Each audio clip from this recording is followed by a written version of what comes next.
Pokoke kula warai iki sampeyan nak ketemu Allah ben selamat niku kula jamin lah. Nah ilmu kula niku orisinil. Allah niku gada adat, gada sunnah lah dalam bahasa Quran. Perkara iku ana alamate. Dadi misale ana mendung alamate napa udan. Terus Allah niku nggih damel sistem. Salih waladzi ja'ala syamsa diya awal qamara nura wa qaddarahu manazila li ta'lamu adadas sinina napa wal hisab. Sehingga di sistem itu kita tahu musim hujan itu misalnya musim ini. Kalau musim kemarau ini posisi bintang pas di sini. Sehingga wong Jawa sing goblok lah roh iki musim hujan iki musim kemarau. Kalau ahli hisab, ahli astronomi ngerti kalau matahari di sini berarti musim ini, kalau matahari di sini musim ini. Begitu juga musim panas, musim gugur macam-macam. Itu kita tahu, itu sunnahnya Allah dan itu yang bikin Allah, kita tahu. Tapi sekali ada hujan kok kamu bilang begini, wajar udan deres wong rendeng. Itu Allah tersinggung karena kamu nganggep udan itu jasane rendeng, ora jasane pangeran. Gak repot ngadepi pangeran. Ya memang begitu. Karena inginnya Allah manusia itu punya dua kecerdasan. Kecerdasan yang diciptakan nubuwah yaitu akidah dan kecerdasan yang diciptakan sains yaitu pengetahuan. Di kula terangno nggih cara mazhab Abu Hanifah banyu iku ora iso najis. Wes pokoke banyu iku nyucekno dadi ora iso napa? Najis. Tapi kalau dalam mazhab Syafi'i itu air yang tidak sampai 2 kolah. 2 kolah niku ukuran 1/4 itu sekira-kira 1 meter persegi. Berarti kiri kanan atas bawah niku napa? 1 meter niku pun 2 napa? Kula. Niku nak cara Imam Syafi'i jika air sebelum 2 kula itu kena najis sedikit rubah atau tidak rubah najis, nggih. Tapi kalau terlalu banyak meskipun kena macam-macam tidak napa? Tidak najis. Terus ila mata ghayyara kecuali yang rubah. Di misalnya ada limbah, ada kubangan besar gitu yang beribu-ribu liter, tapi kok warnanya sudah warna coklat, ya kayak tinja macam-macam itu dihukumin apa? Najis. Tapi wis macam-macam malah mazhab dalam air. Tapi saya pastikan itu mazhab ulama. Saya pastikan itu mazhab ulama. Kalau teks hadisnya begini nih, monggo nak jinan api latihan ijtihad, kok menyesatkan ya ora apa-apa, sementing ini latihan. Jadi di Medina, ini hadis di Musnad Ahmad. Di Madinah itu ada sumur, bukan sungai loh. Saya ulang lagi sumur, bukan sungai. Kalau sungai itu konotasinya kan luas, panjang, mengalir. Ini sumur, bener-bener apa? Sumur. Sumur, ya gede sumur enggak sepiro. Nabi itu wudu di situ, terus diingatkan ya Rasulullah, itu sumur dulu zaman sebelum engkau datang, sebelum ada Islam di sini, dipakai pembuangan jifah. Batang anjing dan nyuwun sewu kotoran orang haid. Ya kotoran orang haid. Terus saat itu Nabi ngendikan alma tahurun la yunajjisuhu syai'un. Kata Nabi yang namanya air itu menyucikan. Tidak pernah bisa kena najisnya. Alma tahurun la yunajjisuhu syai'un. Terus Nabi wudu. Ya sudah begitu. Ya sudah begitu sampe rasa bojiro-jiro no. Alhamdulillah hadisnya ngono. Ya kan ya, paham kan ya? Nah. Mana nek sampean ditangkleti. Kulon sering ditanya sama orang-orang Jakarta, "Gus, saya ini punya air langganan PDAM. Itu dikelola dari sungai ini. Padahal sungai ini mulai tinja sampai sapi tank macam-macam ya ke situ semua, Gus. Terus enggak baunya karena kaporit. Itu gimana itu, Gus? Suci ndak itu? Terus saya tanya, "Lah kamu pakai ndak?" Ya sudah pakai, tapi tetap tanya hukumnya. Itu kan seperti yang di Jakarta itu kan misalnya yang diolah itu kan sungai macam-macam tuh, Gus. Lah itu yang limbah keluarga ya kalau untuk nyuci piring enggak apa-apa. Sapi teng macam-macam kan ke situ juga. Ya kan ya, cara kok istihad wi. Karena kalau menurut Syafi'i 2 kolah pun tidak ada pengaruhnya kalau terlalu banyak apa? Bahan yang apa? Najis, yang limbah itu yang najis. Ya jelas najis ya. Kalau teletong sapi kan ijek ono intikal madhab, rausul makul tohir. Kotoran hewan suci itu suci. Masih banyak madhab yang mengatakan bahwa kotoran barang suci itu suci, masih bisa intikal. Kalau kotoran manusia itu lebih kriminal, enggak ada madhabnya itu. Jadi kotorane wedhus iku ana ulama sing darani suci, tapi nek kotorane ruhin gak ono. Nah, itu kan repot. Makanya kata sebagian ahli hadis, sebaiknya hadis itu udah usah diijtihadi, pokoknya Nabi ngendikan begitu gitu. Ya sudah orang terus ya sudah begitu. Paham gitu terus seperti di sini misalnya yang di sini Gajah Wong itu kan atasannya sana mulai kali Code kan wong macam-macam. Mulai wong buang kotor air besar, air kecil kan lewat semua. Macam-macam. Makanya masalah air itu pokoknya sifatnya air itu ma'an tahura, sifatnya air itu mensucikan. Mensucikan itu dua dalam mazhab Syafi'i itu. Air dan tanah. Ya, air dan tanah. Terus sama Abu Hanifah ditambah satu. Ini kalau sampean coba tidak apa-apa, api. Makanya kalau ada boto, coroknya apa Mus? Boto ya. Boto bangunan apa? Boto. Itu kan kebanyakan kan kadang kan tipak buahan pletong itu kan ya. Terus dipakai boto. Dicampur-campur, diulet-ulet. Terus jadi apa? Boto. Cara mazhab Syafi'i tetap najis, dipakai masjid tidak bisa karena sebagian bahannya dari apa? Najis. Cara mazhab Hanafi suci karena sudah dibakar.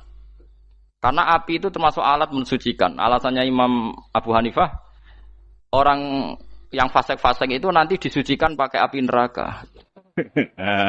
Berarti api itu bagian dari alat mensucikan. Jadi misalnya Ruhin mau sholat dibakar, sholat suci gitu.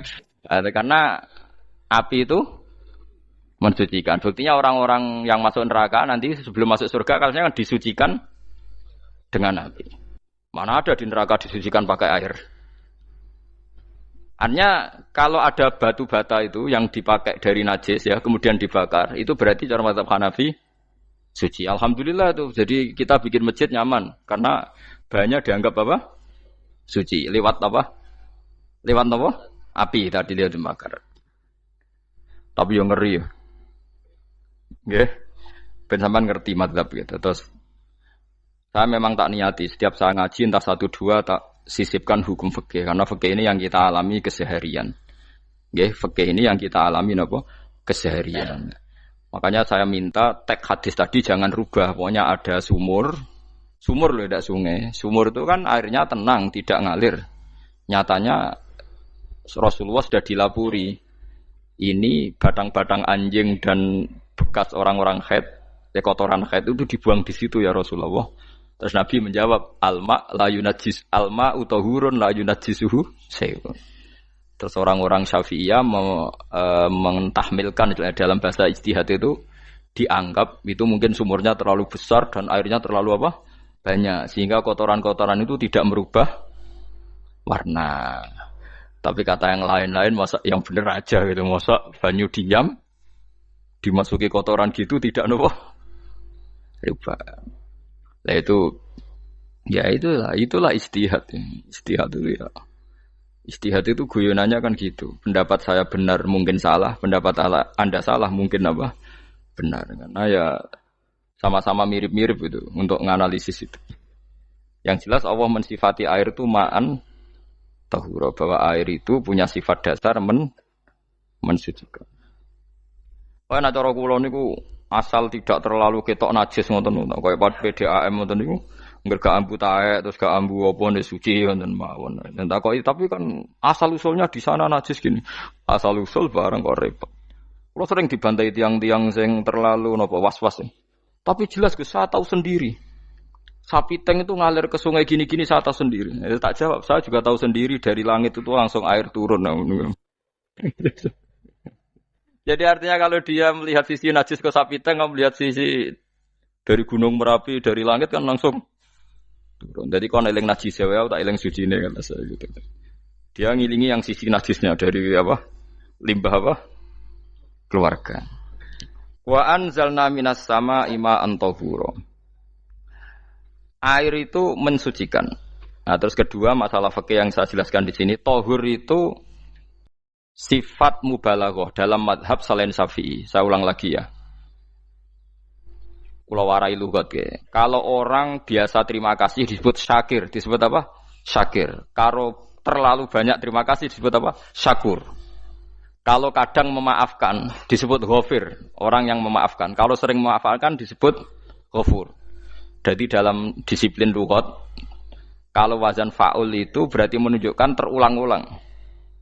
Paham nggih Fuad? Apa? Terulang-ulang. Sehingga mazhab selain Syafi'i mengatakan air satu ciduk kan ya. Dipakai wudu, setelah itu mustakmalnya dipakai lagi boleh. Mustakmalnya dipakai lagi boleh. Alasannya fa'ul itu mubalaghah gitu loh. Jadi sesuatu yang terulang. Paham ya? Saya ulang lagi ya. Tohur itu kan wazannya fa'ulan. Tohuran berarti wazannya fa'ulan. Fa'ulan itu berarti ikut wazan mubalaghah. Kalau ghafir mengampuni, kalau ghafur sering mengampuni. Syakir terima kasih. Kalau syakur sering terima kasih. Berarti kalau tohir suci, kalau tohur sering mensucikan. Nah, makanya selain Syafi'i mengatakan air asal suci mensucikan dipakai berkali-kali tetap suci mensucikan. Artinya ada mustakmal, ya, ada apa? Tapi kalau dalam mazhab kita kan sekali bekas wudu mustakmal, bekas junub mustakmal karena sudah pernah dipakai sesuci. Nah itu mazhab kita. Mazhab Syafi'i. Sama nanut di soalnya kalau cerita sama nak kedesek nggih nganggo sing gampang mawon. Jadi gampang kan. Ya masuk akal karena memang wazan fa'ulan itu untuk tadi untuk litakrir tadi untuk mengulang kayak ghafir nyepuro ghafurun sering nyepuro. Paham ya? Makanya orang itu kalau zalim itu ya zalim, kalau zalum banget zalime. Makanya disebut Quran wa kanal insanu zaluman jahula. Zalim itu zalim biasa, zaluman banget zalime. Jahil itu goblok biasa, jahulan banget gobloke. Berarti kalau tohuron banget nyuciin berarti diulang-ulang. Makanya mazhab lain mengatakan air itu tidak ada mustakmal. Dan saya kadang ya intikal mazhab begitu. Nah intikal gimana? Coba kalau di hotel itu mustakmal. Hotel itu kan kotaannya cilik tuh kan. Tahu nggak hotel mari ruhen. Kotaannya cilik.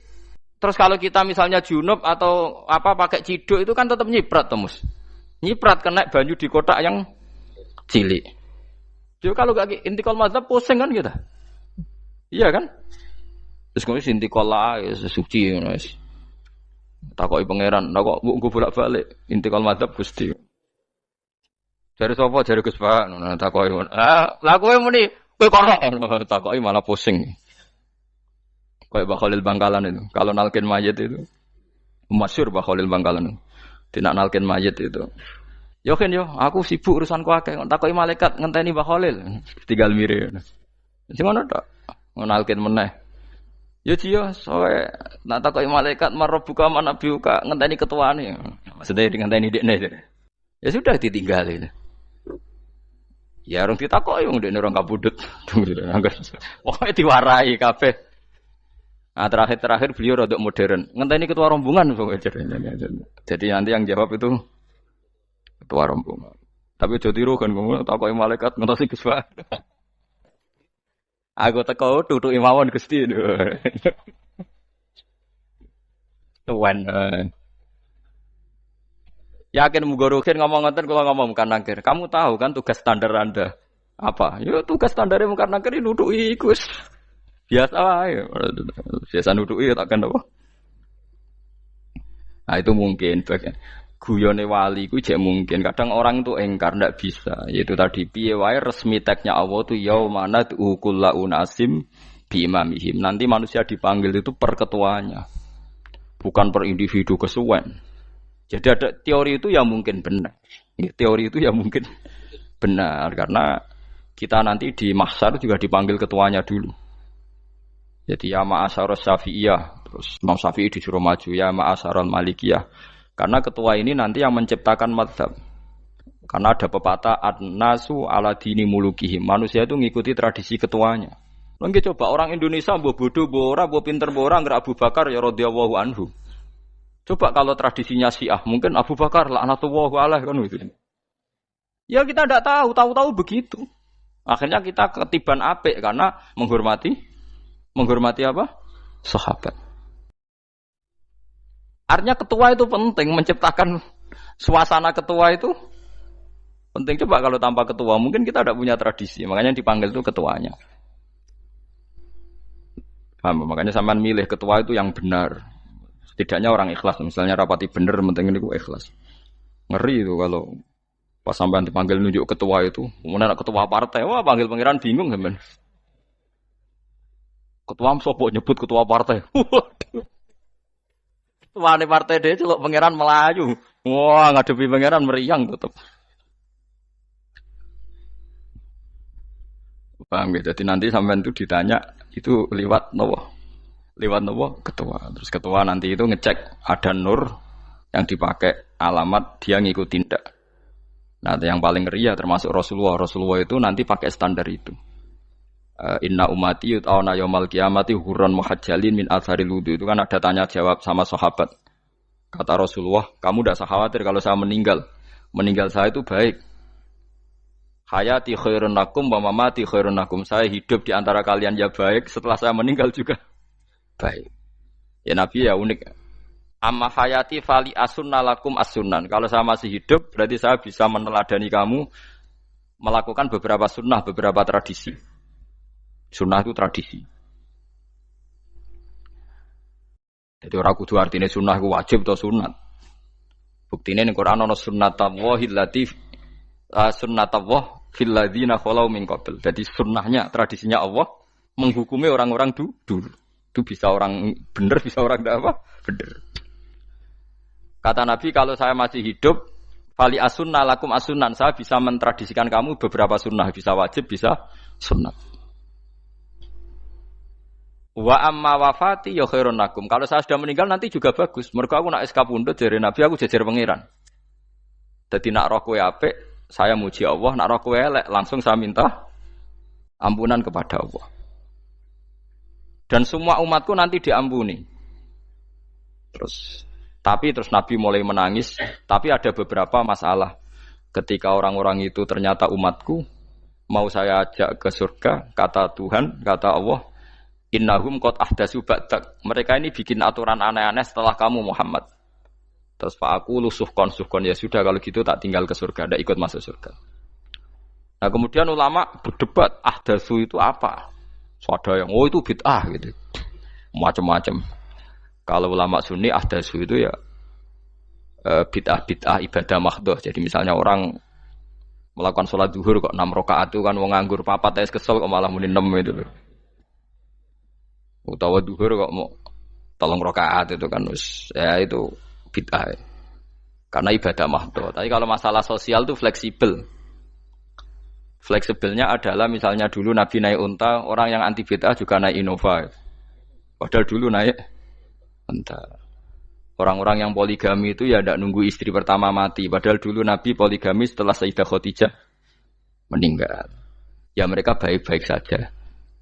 Alasannya poligami sunnah Rasul. Padahal nak detailnya sunnah Rasul poligami setelah istri pertama meninggal. Jadi kayak Ruhin itu belum boleh. Istrinya kan masih hidup 2 dia. Tapi sudah.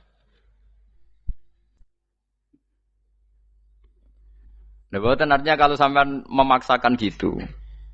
Sampean kalau enggak percaya saya bacakan ayat. Wal khailah wal bihola wal hamira litarkabuha wazina. Kamu bisa naik kuda, naik unta, naik himar. Setelah kamu naik dan kamu tenang di atas punggungnya, litastawu ala zuhuri tsumma tazkuru ni'mata rabbikum idza stawaitum 'alaihi wa taqulu subhanalladzi sakhkhara lana hadza ma kunna lahu mukrin.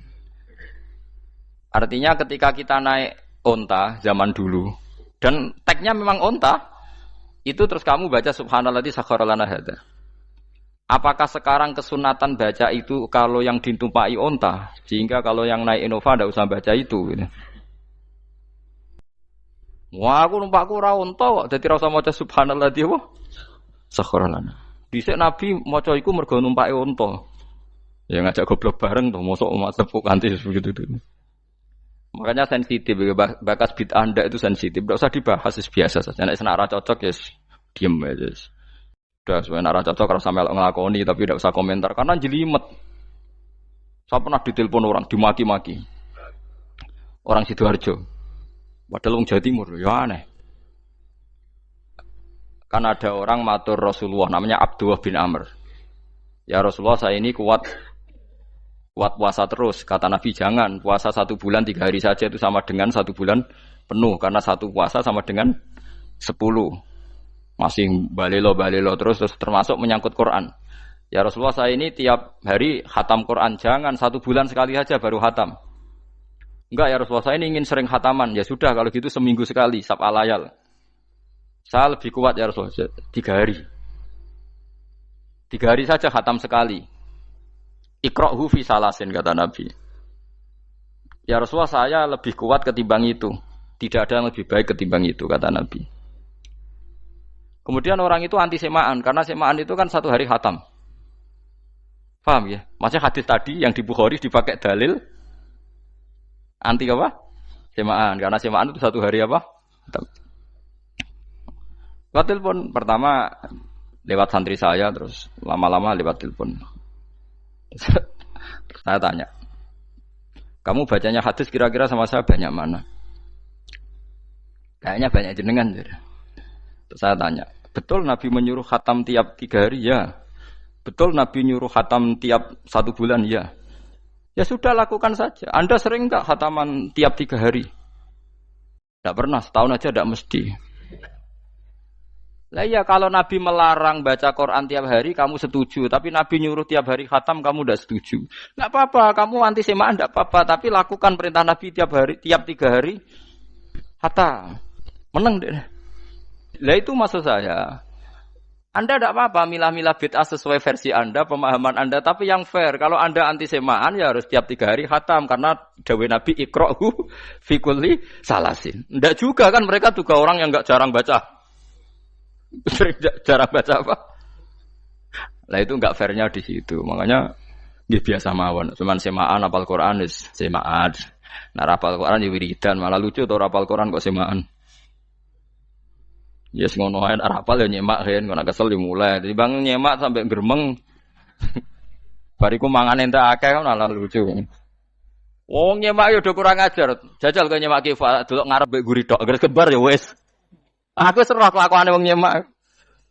Kan dekne ra hafal kan yo. Biasane nyegat guri to. Oh, agar gurine kembar pojok. Wis. Kok agar gurine pojok kembar. Ya sing semaan akhire pinter sing maca kembar gurine. Paham gitu terus wau gitu tohuron gitu tak latih memahami Quran secara luwat. Mergo Quran bagaimanapun bilisanin arabiyyin mubin. Ada ulama yang berpendapat tohir itu dimubalaghahkan tohur seperti ghafur, syakir, syakur. Sebab itu menurut mazhab ini tidak ada air apa musta'mal. Tapi kita biasa mazhab Syafi'iyah apa? Ada apa? Ada musta'mal. Itu masalah-masalah ijtihadiyah, ini masalah-masalah ijtihadiyah. Kalau masalah ijtihadiyah tadi pendapat saya benar mungkin salah, pendapat Anda salah tapi ya mungkin benar itu. Wa anzalna minas sama ima antahura mutahhiron tegese banyu iku sing nyucekno. Linuhya supaya maringi urip ingsun. Bihi sebab anane banyu baldatan ing daerah maitan kang mati. Jadi istilah resmine pangeran yo aku nak nguripno bumi iku yo nganggo lantaran banyu. Dadi aja mbok soal pangeran kok butuh lantaran. Waduh repot. Mung Qur'ane pangeran dhewe istilahno aku nak nguripno bumi lewat lantaran banyu. Ya rasa mbok jurok-jurokno. Pangeran kok butuh lantaran. Ndak usah lantaran lah ya iso, tapi nek Allah nganggo lantaran ya oleh ya aja terus Allah kok nganggo wasilah. Wah ya malah kacau. Ora usah ngono-ngono, ora usah mikir. Pokoke Qur'an diwaca ora usah dipikir, pun iman nonton mawon kok repot. Iman kok napa? Kok repot. Linuh ya supaya ngurip-ngurip sapa ingsun bi sebab banyu baldatan ing negara atau daerah maitan kang mati. Jadi sampean jangan mengatakan kalau Allah untuk menghidupkan bumi butuh air ya keliru. Allah itu tidak butuh apa-apa, nggih. Allah itu tidak butuh apa-apa. Tapi kalau Allah punya sunnah, punya adat menghidupkan bumi itu pakai air, ya Allah jangan kamu atur. Kira pangeran kok ngatur. Itu kan ada cerita di kitab-kitab itu termasuk di Ihya itu. Nabi Musa itu sok dekat Allah. Jadi enggak mau mimik obat. Membuktikan bahwa Allah itu tidak butuh wasilah. Aqaqir itu maknanya obat-obatan yang dari herbal itu bahasa Arabnya apa? Al-aqaqir. Dia setiap konsultasi sama dokter disuruh minum herbal itu. Nggak mau dia. Enggak, saya akan disembuhkan Allah langsung, enggak usah lewat obat apa herbal katanya. Tiap dokter ditanya jawabannya sama. Oh, dokter goblok. Kamu belum tahu ya kalau Allah itu tidak butuh wasilah. Malah marah-marah dia tuh. Akhirnya dia konsultasi langsung ke Tuhan. Apa betul ya Allah saya butuh minum akokir? Terus, lah kata dokter gimana? Karena herbal itu fungsinya gini-gini. Terus, saya Musa, sing gawe fungsi herbal ngono iku sapa? Nggih jenengan. Lah yo aku gawe fungsine ngono kowe ngombe kok ora gelem. Sing gawe ku ya aku. Jadi sing gawe bodrek ku nak kowe ngeluh, bodrek mandi sing gawe ku ya pangeran, rumangsamu sapa? Sing gawe ruhe nak bar kelon lega ya pangeran. Mangsamu sapa? Omane bojone ayu kan. Ah, sing wis pangeran ora usah aku isin gengsi, ora usah ngono. Lha muni elek dibanding bojone ning swarga, nek ning donya ya ayu, nguruhin ya diselera kok udarane.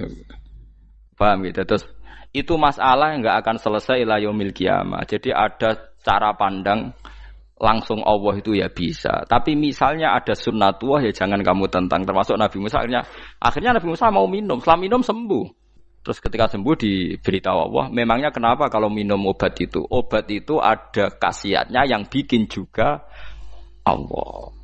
Kok kamu hindari itu alasannya apa? Wong yang bikin juga Allah. Makanya kalau kamu percaya wasilah, kalau terpaksa percaya, kamu harus yakin bahwa nomor satu adalah Allah Subhanahu wa Ta'ala.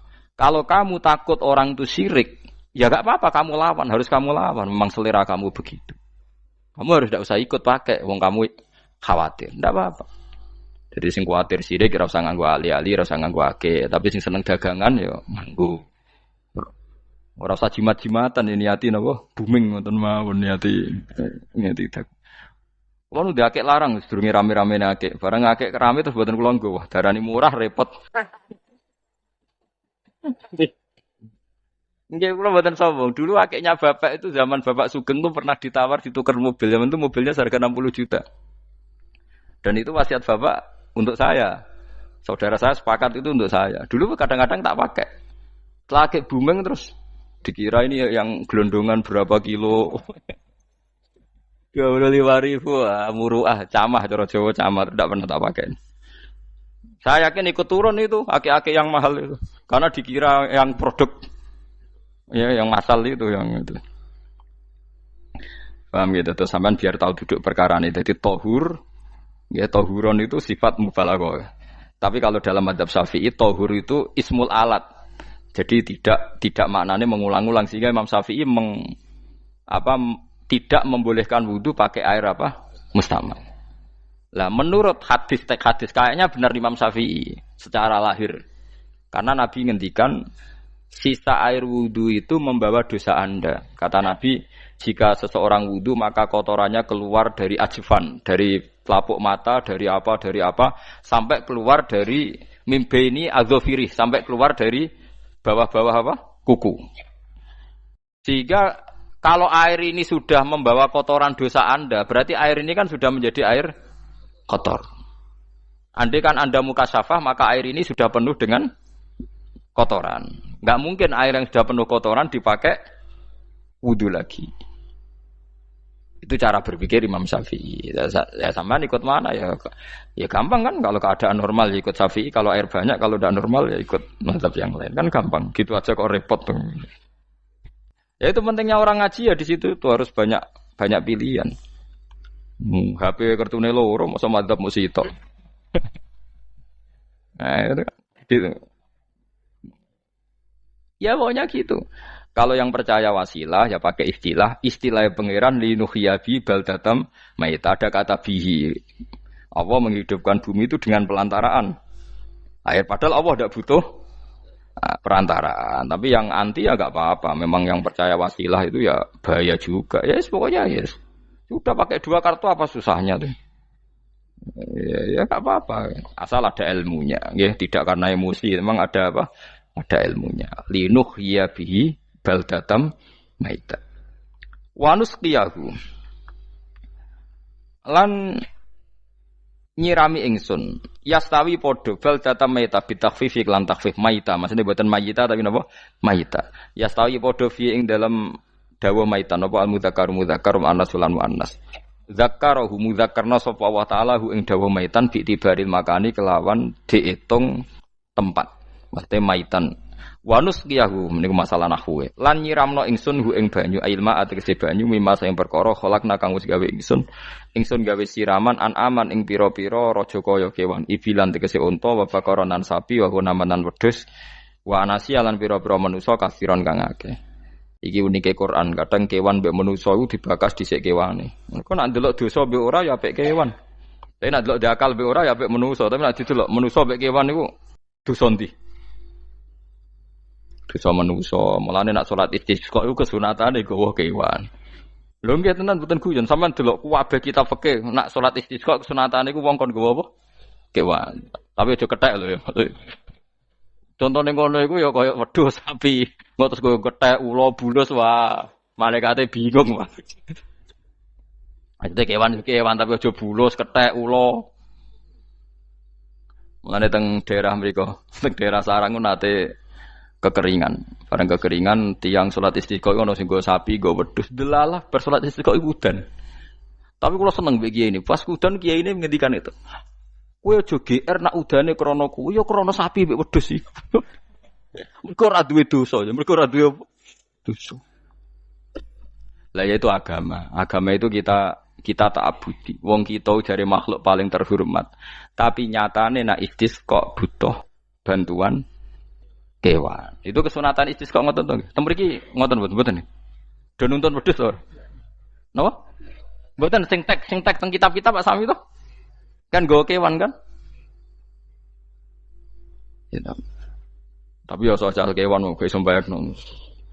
Wah, lah nek wong pasar ngasem mbok gowo mulai ular kobra macam-macam ya, malah repot. Ndak ini menunjukkan nggih, karena manusia iku akeh dosane. Mulane jemben teng ora-ora mahsyar iku manusa ora kepengin apa kewan ora kepengin dadi manusa, tapi manusa kepengin dadi kewan. Makanya nanti ketika ngadepi hisab gak kuat wa yaqulul kafiru ya laitani kuntu napa turaba. Maksudnya kuntu turaba ya Allah saya jadikan kewan sing di akhir segalanya didhawuhi Allah kuni turaban. Kamu sekarang cukup jadi turab. Intine manusa sampeyan teng ora-ora masaru bayangno kaya kewan sing akhir hayate mau didadekno napa lemah. Nah, kadang-kadang manusa itu dalam siklus ini apik kewan malah didhisikno mimma khalaqna napa an-aman riyen ya. Kalau dilihat dari dosa ndaknya, kalau dilihat dari manusia makhluk terhormat macam-macam ya apik manusa. Wa anasya lan pira-pira manusa kasiron kang akeh. Jamu insan ente lafat anasi jamu lafat insan. Wa suhu te aslin lafat insan iku anasinu. Fa udilat moko digendi apa anunun digendi ya aning ya. Wa timat lan dene sopno fiha ing dalem ya apa enggang dalem ya apa al ya ya. Maksudnya ya sing sangka nun diidghamno be ya asli. Au jamu insin te jamu lafat insin. Walaqad tasarrafna lan teman-teman molak-malik ingsun to mutar-muter ingsun.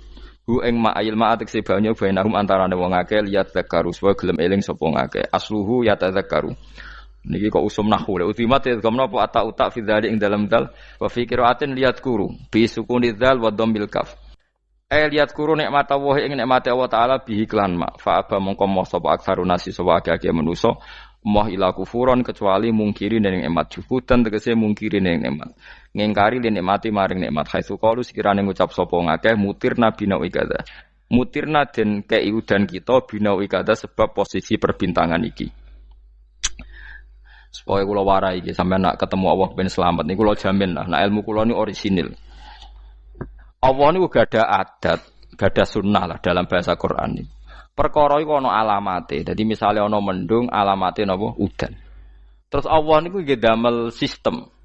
Misale huwallazi ja'ala syamsa diya awal qamara nura wa qaddarahu manazila li ta'lamu adadas sinina napa wal hisab. Sehingga di sistem itu kita tahu musim hujan itu misalnya musim ini. Kalau musim kemarau ini, posisi bintang pas di sini. Sehingga wong Jawa sing goblok lah roh iki musim hujan, iki musim kemarau. Kalau ahli hisab, ahli astronomi ngerti kalau matahari di sini berarti musim ini, kalau matahari di sini musim ini. Begitu juga musim panas, musim gugur macam-macam. Itu kita tahu, itu sunahnya Allah dan itu yang bikin Allah, kita tahu.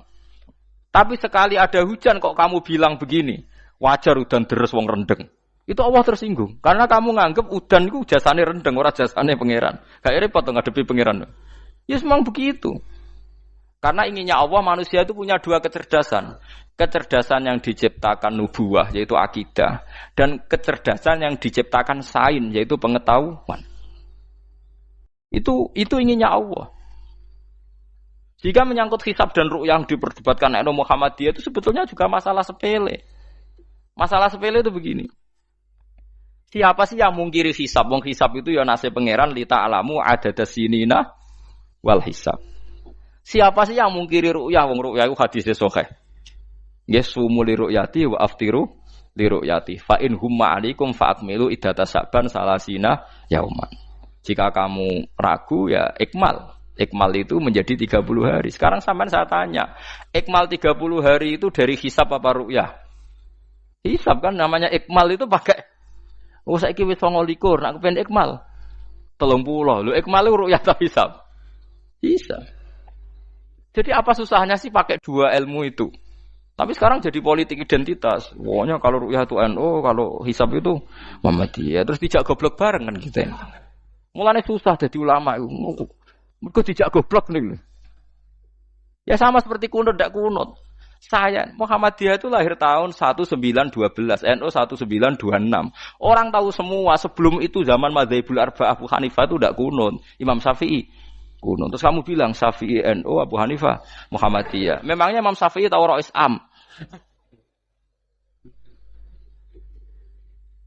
Jadi kita yang ulama itu biasa saja karena melihat Imam Syafi'i itu kunut, Abu Hanifah tidak kunut. Tahu-tahu sekarang jadi politik identitas kalau kunut itu NU, tidak kunut Muhammadiyah. Memangnya Imam Syafi'i tahu dadi Rois Am ning PBNU sing liwat ahwa kan mboten ate. Jadi kalau ulama itu lebih sederhana cara berpikir. Ya sudah, hisab itu ya ilmunya Allah, ruya ya ilmunya Allah.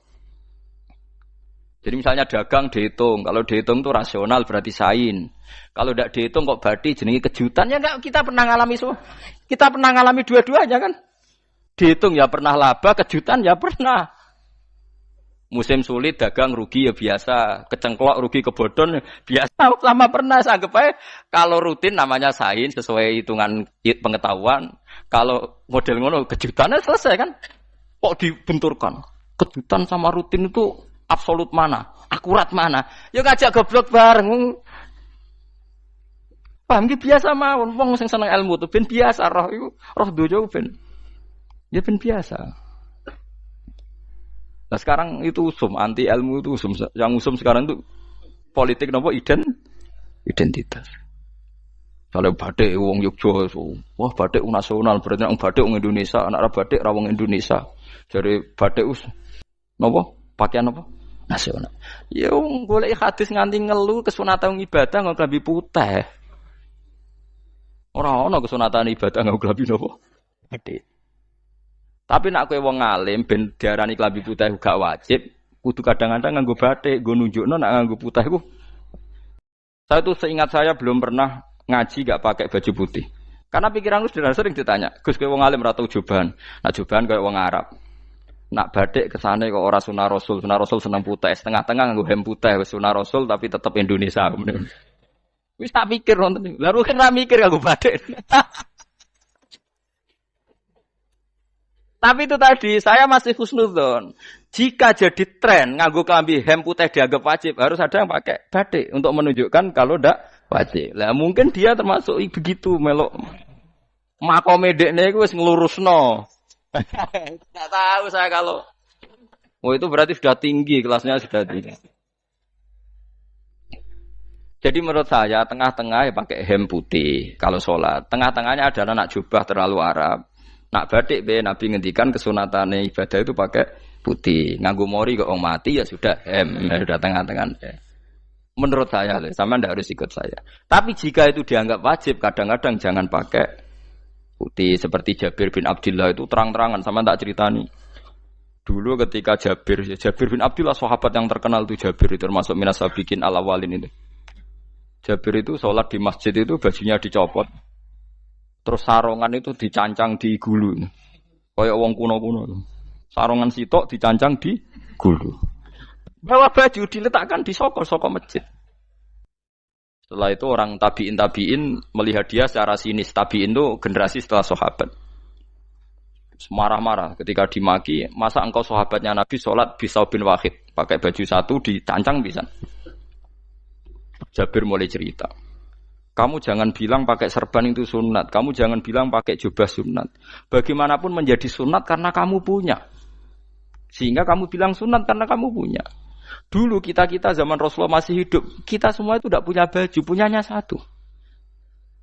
Hingga Nabi tidak berani mensunatkan pakai baju dua, kesunatan serban, karena kita hanya punya pakai baju satu. Kita harus mikir bagaimanapun di antara kesunatan itu karena kita mampu. Setelah tidak mampu, tidak ada sunat.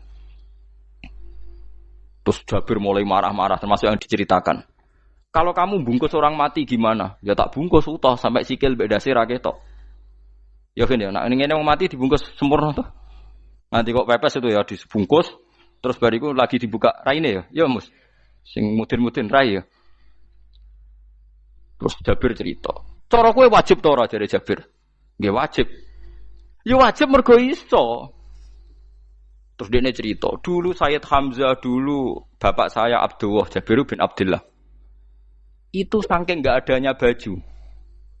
Itu nak ditutup sirahe mbek sarong, mboten kafan. Iku ketok sikile. Nak ditutup sikile ketok sirah. Akhirnya do matur Kanjeng Nabi kon nutupi sirah waj'al ala rijlihi sayan min izkhirin. Akhirnya sing sikile ditutup suket. Saking gak anane baju. Kowe saiki Islam wis jaya kecangkeman sithik-sithik muni sunat wis dimaki-maki mbek Jabir. Wis meneng ngejar. Terus terakhir ngendikan ngene. Aku nglakoni iki liyaronil ahmak misluk. Pancen tak jarak aku salat ngene iki bento-bento kowe ben roh. Nak dhisik jarak Islam ngene iki ya. Liyaroni al-ahmak misluk. Ahmak itu bento sing level tinggi, medium. Itu ulama betul, ya begitu. Saiki wong Islam jog tuku kurma gampang, sithik-sithik buka kurma, sunah Rasul mergo nganggo kurma. Ya perkarane ke kelar tuku, zaman kene Gunung Kidul melarat nganggo apa? Aneh-aneh iku. Makanya di fikih jelas, nek iso kurma, nek iso asal manis, nek iso asal gak nyolong titik wis. Kok cek repote hukum.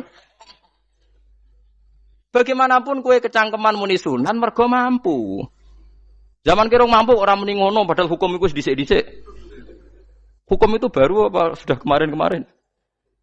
Wis meneng ae. Kula ge sering, ngger kula kan kiai, ngger poso sering sowan kathah. Kadang sing sowan luwih mlete timbang kula. Gus kurma Gus, nggo apa? Nggih sunah Gus. Ah sunah mbahmu pangan kue. Oh kiai mbok warai ra sopan to. Aku nak buka aku tegan namanya. Aneh-aneh ya namanya. Namun di sunah dia ora usah kecangkeman. Lagi buka kurma pirang tahun, lebih kali tahun Gus. Umur piro? 40 Gus. 38 tahun gak anggo sunah lagi 2 tahun gegere gak karuan.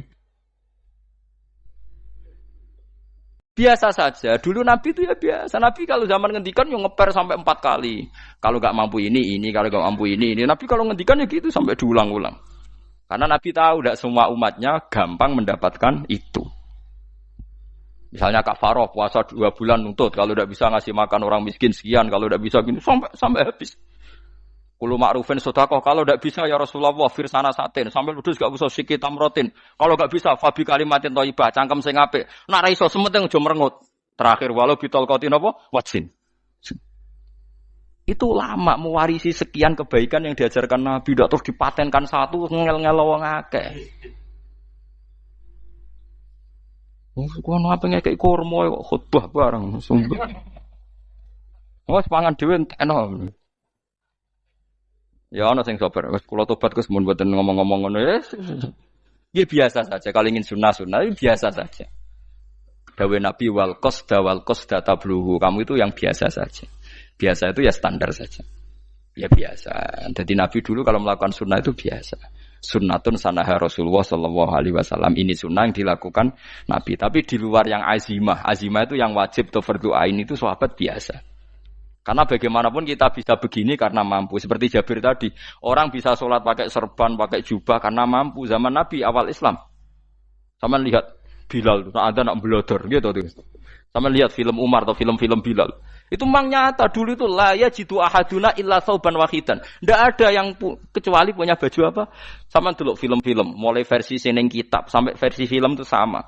Bilal nak adzan ya blodor, ora adzan jeblodor gak sopan. Oh memang ya duwene klambi mok sitok iku. Adlok ceritane Sa'labah, bar salat salam langsung melayu. Berkali-kali yang bersalam melayu. Jebule apa genta kae? Ya Sa'labah bersolat ora witir melayu kenapa? Saja takoki ya Rasulullah, takoki Nabi.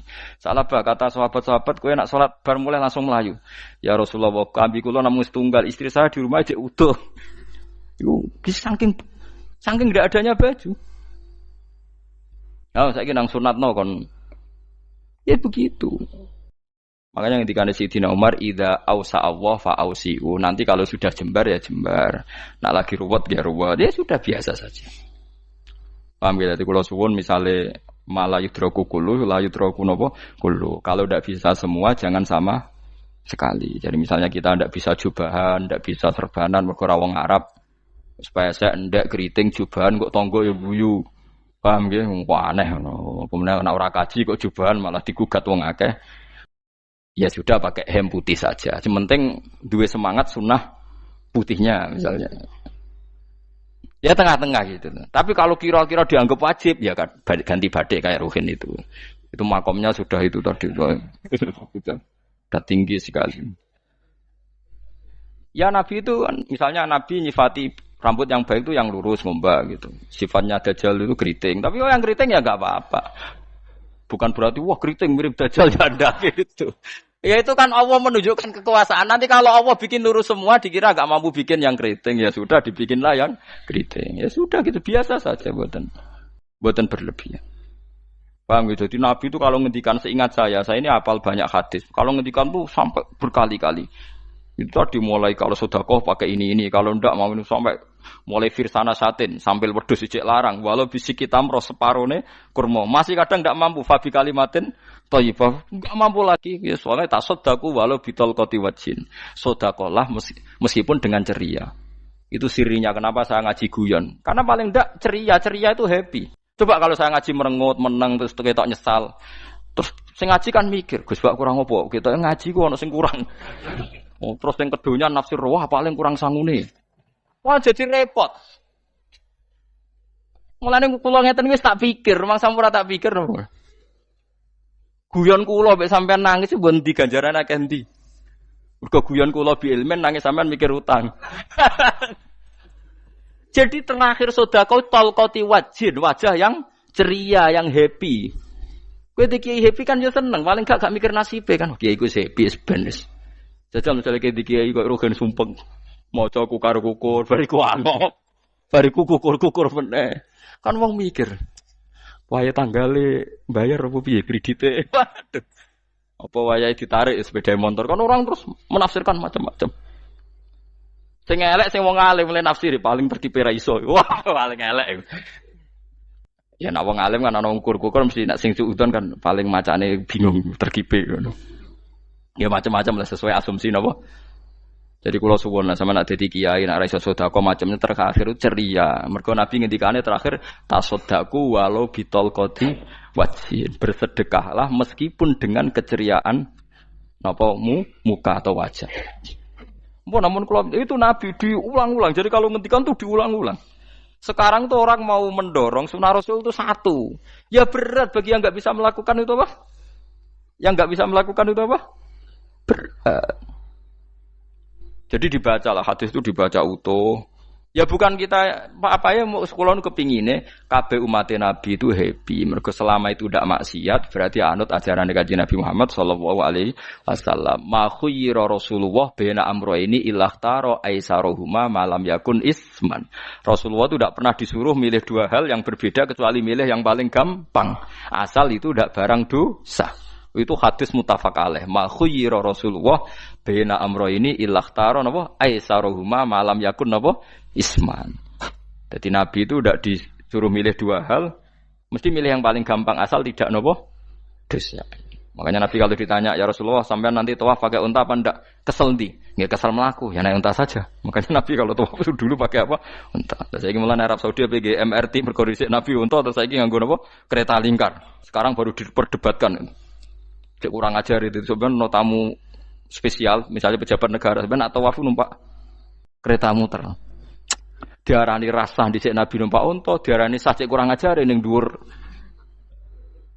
Terus sampai angop-angop terus tawaf. Sampeyan muni sah ta ora ya, jajal. Muni rasa Nabi dhisik tawaf. Ngagem unta muni sah kok kurang ajare.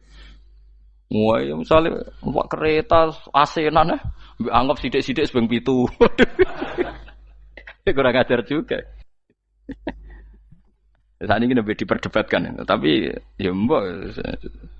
Sing bakas ngono ben ngerti hukum sampean ben ora anak kiai ku bingung ulama yo mikir hukum iku ketok ceria kula sampean ora bingung ora ceria fa aba mongko mo sapa aksarun nasi sapa akeh manusa mo ila kufuron kecuali ngafirin emate Allah juhud tegese ingkar nikmati maring nikmat haitsu qalu sekirane ngucap sapa kufar mutir nabi nawi kada mutir nadien kaeringi udan kita binawi kada sebab posisi bintang sing ngene iki. Walau syi'na la ba'atsna fi kulli qaryatin nadhira. Walau syi'na umpama ngersakno ingsun Allah la ba'atsna yektine nugasno ingsun utawa ngutus ingsun fi kulli qaryatin.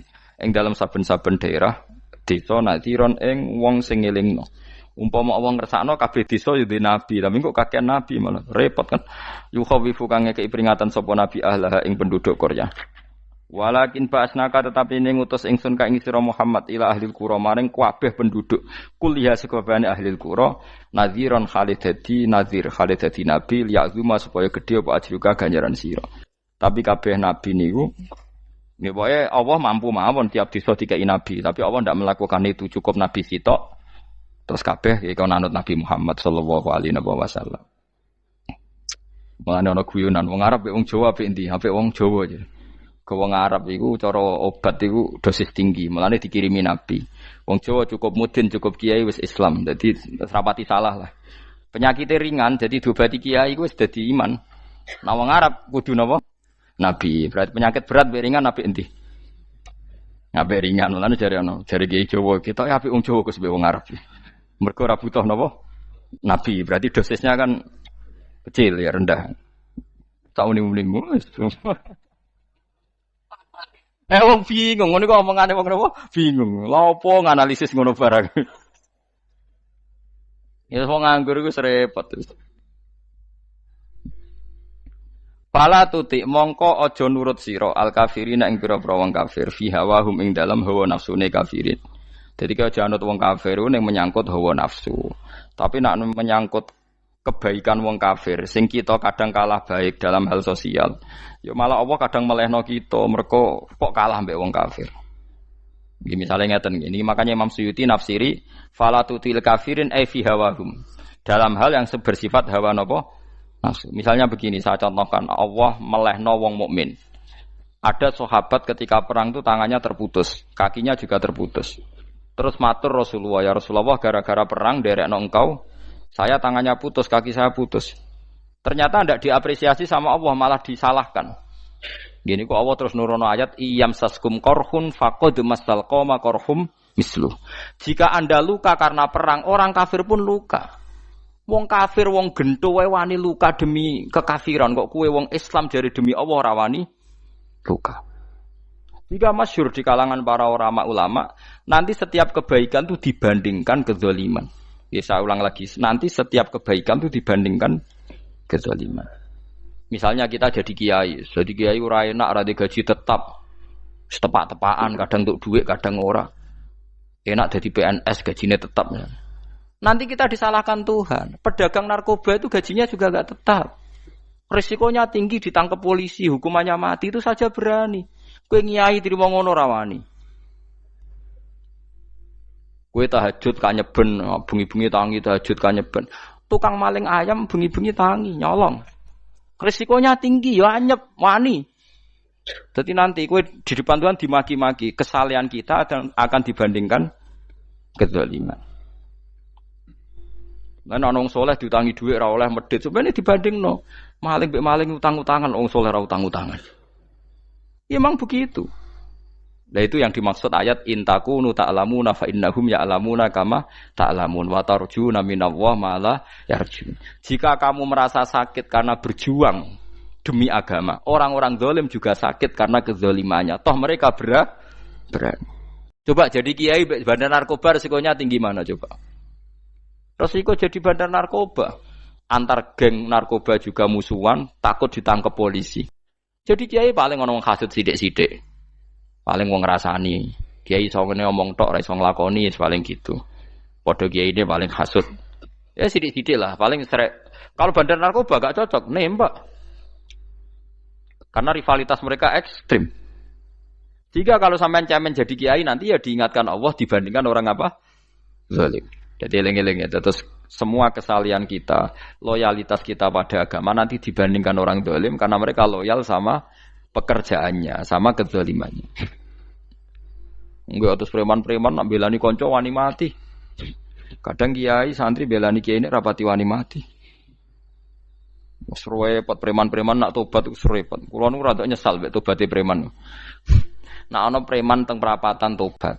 Niku terus ning masjid, men itikaf terus mbek wong sopan. Niku ora pas sajane. Nak tobat itu tetep ning perapatan. Sing dhisik ganggu wong disingkirno. Jadi ku tobat tenan sehingga dhisik perapatan sing gawat dadi gak gawat. Mergo sing preman gawat diganti preman sing lunak. Ora terus ning masjid ya sing iki tetep diganti generasine ora. Mestine maksudnya mesti ora kok terus elek mboten mestine tobaté ngoten niku. Sayyidina Umar itu dulu itu menakut-nakuti orang Islam. Angger ana ndekne wong Islam wedi kabeh. Terus Abu Bakar ya wedi kabeh wedi. Suatu saat Rasulullah mlaku-mlaku ngerti Umar gulut ning ukat, menangan. Kata Rasulullah, andekan yang Islam itu hebat Islam. Hanya Rasulullah berdoa, wa ma'izal Islam fi Umar. Akhirnya Umar masuk Islam. Hari Kamis masuk Islamnya. Ya sekira tau mikir itu sak dinane. Kulo roh sak dinane dongan Kamis masuk Islam Jumat. Ning omahe adike, ning gone IP-ne. Mergo diwacana Quran surat Toha. Barang Islam metuki Nabi, mohon walhasil bar Islam teng Zaid bin Arqam ning mbene Nabi terus langsung marani omahe Abu Jahal ora terus ning masjid menenge mboten langsung marani Abu Jahal. Angger ki ganggu Nabi tak pateni. Bariku marani Abu Jahal, aku saiki wis Islam iki ganggu Nabi tak pateni. Gentenan wong kafir sing dhelik. Paham nggih? Dadi enak maksudnya. Lah misalnya terus Umar dadi sopan santun terus ketemu wong dilo, ketemu Abu Lahab monggo derek akhir. Wah. Artinya gak ada perubahan. Lan Ruhin mantan preman mboten kok tobaté ning kene ora roh. Mboten harus kiai dene. Mestine ngoten. Makanya Wahsy itu yang bunuh Sayyid siapa? Hamzah. Karena dia disuruh Hindun itu istrinya Abi Sufyan itu. Itu setelah membunuh Sayyid Hamzah dan dia Islam. Dan Nabi tidak siap melihat wajah Wahsy. Sumpahnya Wahsy apa? Saya bersumpah akan membunuh orang paling dibenci Rasulullah. Sebagaimana saya pernah membunuh orang paling dicintai Rasulullah. Terus tobatnya dia mateni Musailamah al-Kadzab. Wong sing ngaku Nabi ngarang Quran. Itu tuh sing mateni sinten? Wahsy. Dari Wahsy sebagaimana aku pernah membunuh orang paling dicintai Rasulullah. Tobat saya membunuh orang paling dibenci Rasulullah. Lalu misalnya terus Wahsy tobat, sampai nyapu masjid, terus gak duwe selera tarung. Zaman kafir tarungnya tenanan, bareng Islam menyapu masjid. Bariku ngiseni jedinge terus bareng dijak perang wedi wae repot. Ya niku ide kula tapi ora kudu nglakoni. Nek mau cerita ilmu sampeyan ora kudu nglakoni. Ya tugale wong preman brah-brah. Blojo narkoba entek akeh dilakoni, nggo judi diakoni. Sewengi orang preman itu kalau judi 2 juta 3 juta loh. Bareng tobat ngoboni masjid 10.000. Padahal donyane jek akeh. Mestine tobat yo. Saya zaman judi semalam 3 juta. Sekarang kalau pengajian atau ke masjid semalam 3 juta 100 lah minimal diluwei. Ora ya malah pas tobat nglebokno amplop masjid yo 10.000, kadang 2.000. Repot-repot. Tapi ya apik tobat, mesti cerita. Tidak begitu, mestinya berbanding. Paham nek sampean takok tobat itu cara ulama nggih ngoten niku berbanding. Mulane riyen Khalid bin Walid itu jadi panglima perang Islam itu saya masih ingat makalahnya Khalid bin Walid, fakama anni aktsartul qatla fi kufri aktsartul qatla fi islami. Dulu ketika saya kafir adalah sangat banyak membunuh orang Islam. Perang Uhud kalah itu karena panglima orang kafir adalah Khalid. Dia cakap sekali dalam mengatur strategi perang. So Khalid itu utek elek kan, pikirannya ala sahabat yang menuso ruhin es kayak wong wedok ambek apa jenenge ghanimah mesti medun. Nah, sahabat ora kabeh kaya aku kan ono kaya kue barang macam-macam. Gunung Uhud itu dhuwure mok sak musolane iki Jamira Gunung Uhud kaya Merapi niku mboten. Nah kaya Merapi amanah ning dhuwur tetep ra kenek, meleyang to. Jadi Gunung Uhud itu dhuwure mok sak musolane mbok dhuwur pundi. Wong kula nate mriko bolak-balik kan gak bisa orang tahu. Kulo kaya wong India dadi melok itikaf teng gunung lho. Uhud. Mbok piye dalile mbok ya ora roh. Lah itu Khalid bin Walid pinter, dia ketika kalah itu muter ke belakang terus ghanimah itu dilepas. Ya dulu itu dalam perang dulu tuh ghanimah itu kan perempuan sama apa? Ya sama barang-barang itu. Ketika dilepas itu dianggap sudah mengaku kalah. Ada sahabat yang kok ruhin itu udah akabir sahabat, ada sahabat papan atas, sahabat yang seperti itulah. Sahabat kebanyakan turun ternyata Khalid itu muter terus naik dari belakang. Pas sahabat turun, dia naik dari apa? Yo penak karek mana iko dhuwur, itu akhirnya kalah. Itu ya gara-gara strategi ini Khalid bin Walid. Nah terus dia bersumpah, saya bersumpah semua kecerdasan saya, semua kecanggihan saya akan saya gunakan untuk membela Islam. Nuklimake itu di perang Tabuk, di perang Yarmuk, di perang Tabuk. Itu di panglimani siapa saja yang ditunjuk Nabi itu kalah. Termasuk Ja'far bin Abi Thalib itu padahal panglima yang ditunjuk Nabi. Usamah ya kalah. Abdullah ya kalah. Semua yang ditunjuk Nabi itu mati semua. Akhirnya panglima diambil siapa? Khalid. Taruh saja gini strateginya. Anggap saja Arab itu padang pasir. Tidak sampean biar tahu bahwa orang soleh yang cerdas itu banyak. Jangan kira soleh itu tidak butuh kecerdasan, butuh. Arab itu kan padang pasir. Mau jelas gini, gambarannya apa? Padang pasir. Itu kalau perang itu kan taruh saja orang Islam itu 3.000 musuhnya 10.000. Memang kejadiannya gitu, 3.000 musuh 10.000. Itu kan berbanding berapa itu? 30 ya? 1 banding 3 ya? Nah itu dulu, pasukan-pasukan Islam dulu itu sama-sama seperti soft sholat. Jadi memanjang. Ya akhirnya perang itu kelihatan sekali mana yang sedikit, mana yang banyak. Habis Khalid strateginya dirubah. 100 orang di depan, anggap saja gitu. Pokoknya tak kayak gambaran coro Jawa paling gampang. Lagi mau kitabnya malah bingung loh. 100 pasukan kuda yang di depan itu disuruh negarkan kuda. Disebut fal mughirati subha itu.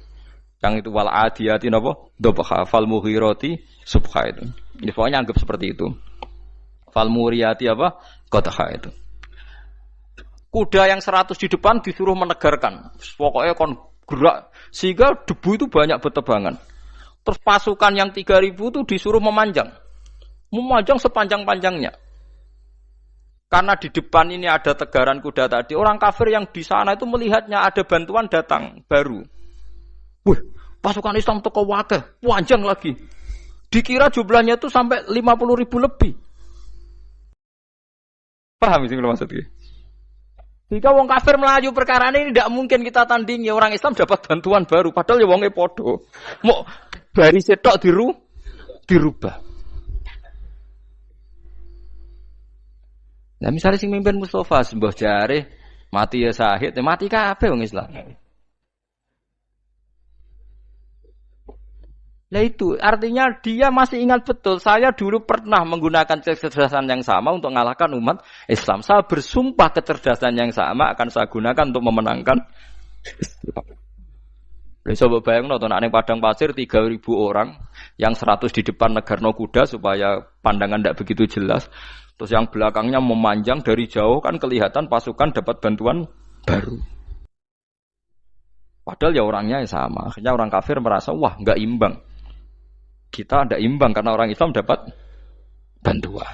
Terus menang perang itu. Lah itu tobat bener gitu loh. Orang kok pas kafir cerdas, buareng Islam tobat nyapu masjid. Kayak sebariku ngaji ngantuk. Padahal zaman kafir cerdas, memperdayakan ekonomi nganti sugih bergeder. Bareng Islam terus dunia nentek melarat terus nyapu masjid, bariku sholat qobliyah ba'diyah mulai mbok poso sunat. Ya ndak apa-apa itu tapi sugih tetep kok zaman kafir sugih. Zaman Islam kere, mestinya zaman Islam ya sugih terus kecerdasan dan hartanya untuk liizatil Islam wal muslimin. Mestinya tapi ya enggak apa-apa kalau ada tobat model gitu ya enggak apa-apa. Ojo kok terus dari Gus Pak ngono ku elek ya ora ana jenenge tobat mesti apik tapi enggak fair gitu loh. Maksud zaman nakal serius, zaman tobat sekenanya itu kan fala tuti mongko joto atsira al kafirin ing pira-pira kafir fi hawahum ing dalem selera hawa nafsune wong kafir.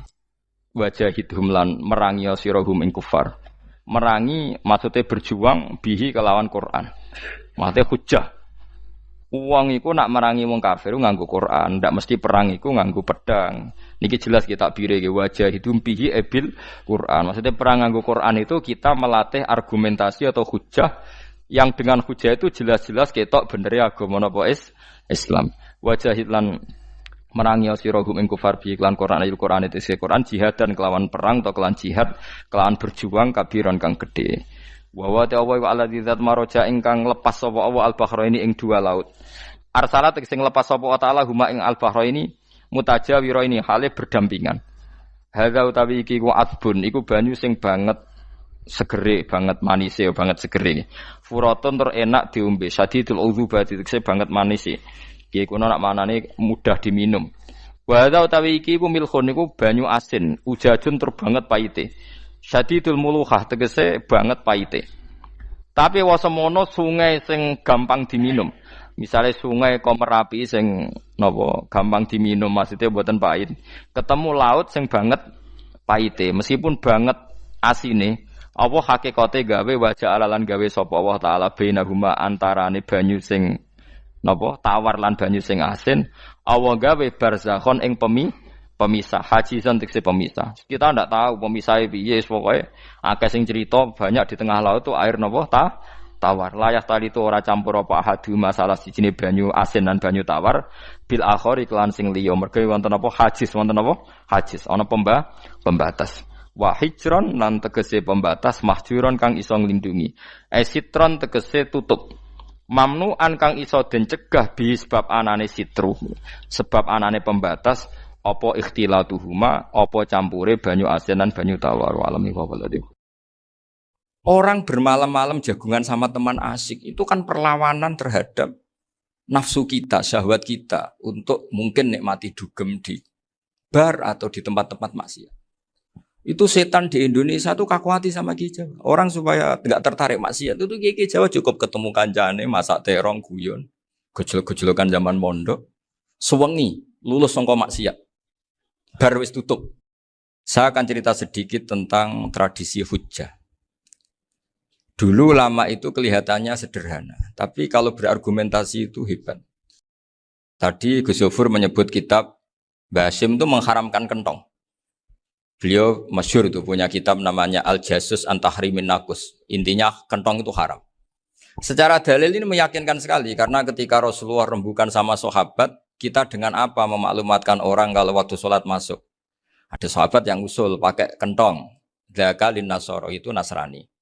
Ya pakai buk itu semacam trompet besar. Dzakalil Yahud. Kemudian ada yang usul kalau gitu api ya Rasulullah dzakalil Majus. Sehingga dari hadis itu Mbah Hashim berpikir kentong itu haram. Tapi Mbah Fakih Mas Kumambang itu mengkritik Mbah Hashim dengan ngarang kitab Hazruus Antahrimin Nakus. Jadi beliau ngomentari kitab itu sambil geleng-geleng kepala. Kitab kok keliru nganti ngono. Itu jadi cara pikirannya siapa Ki Fakih. Kentong di Indonesia itu kanggo wedhus dicolong gitu.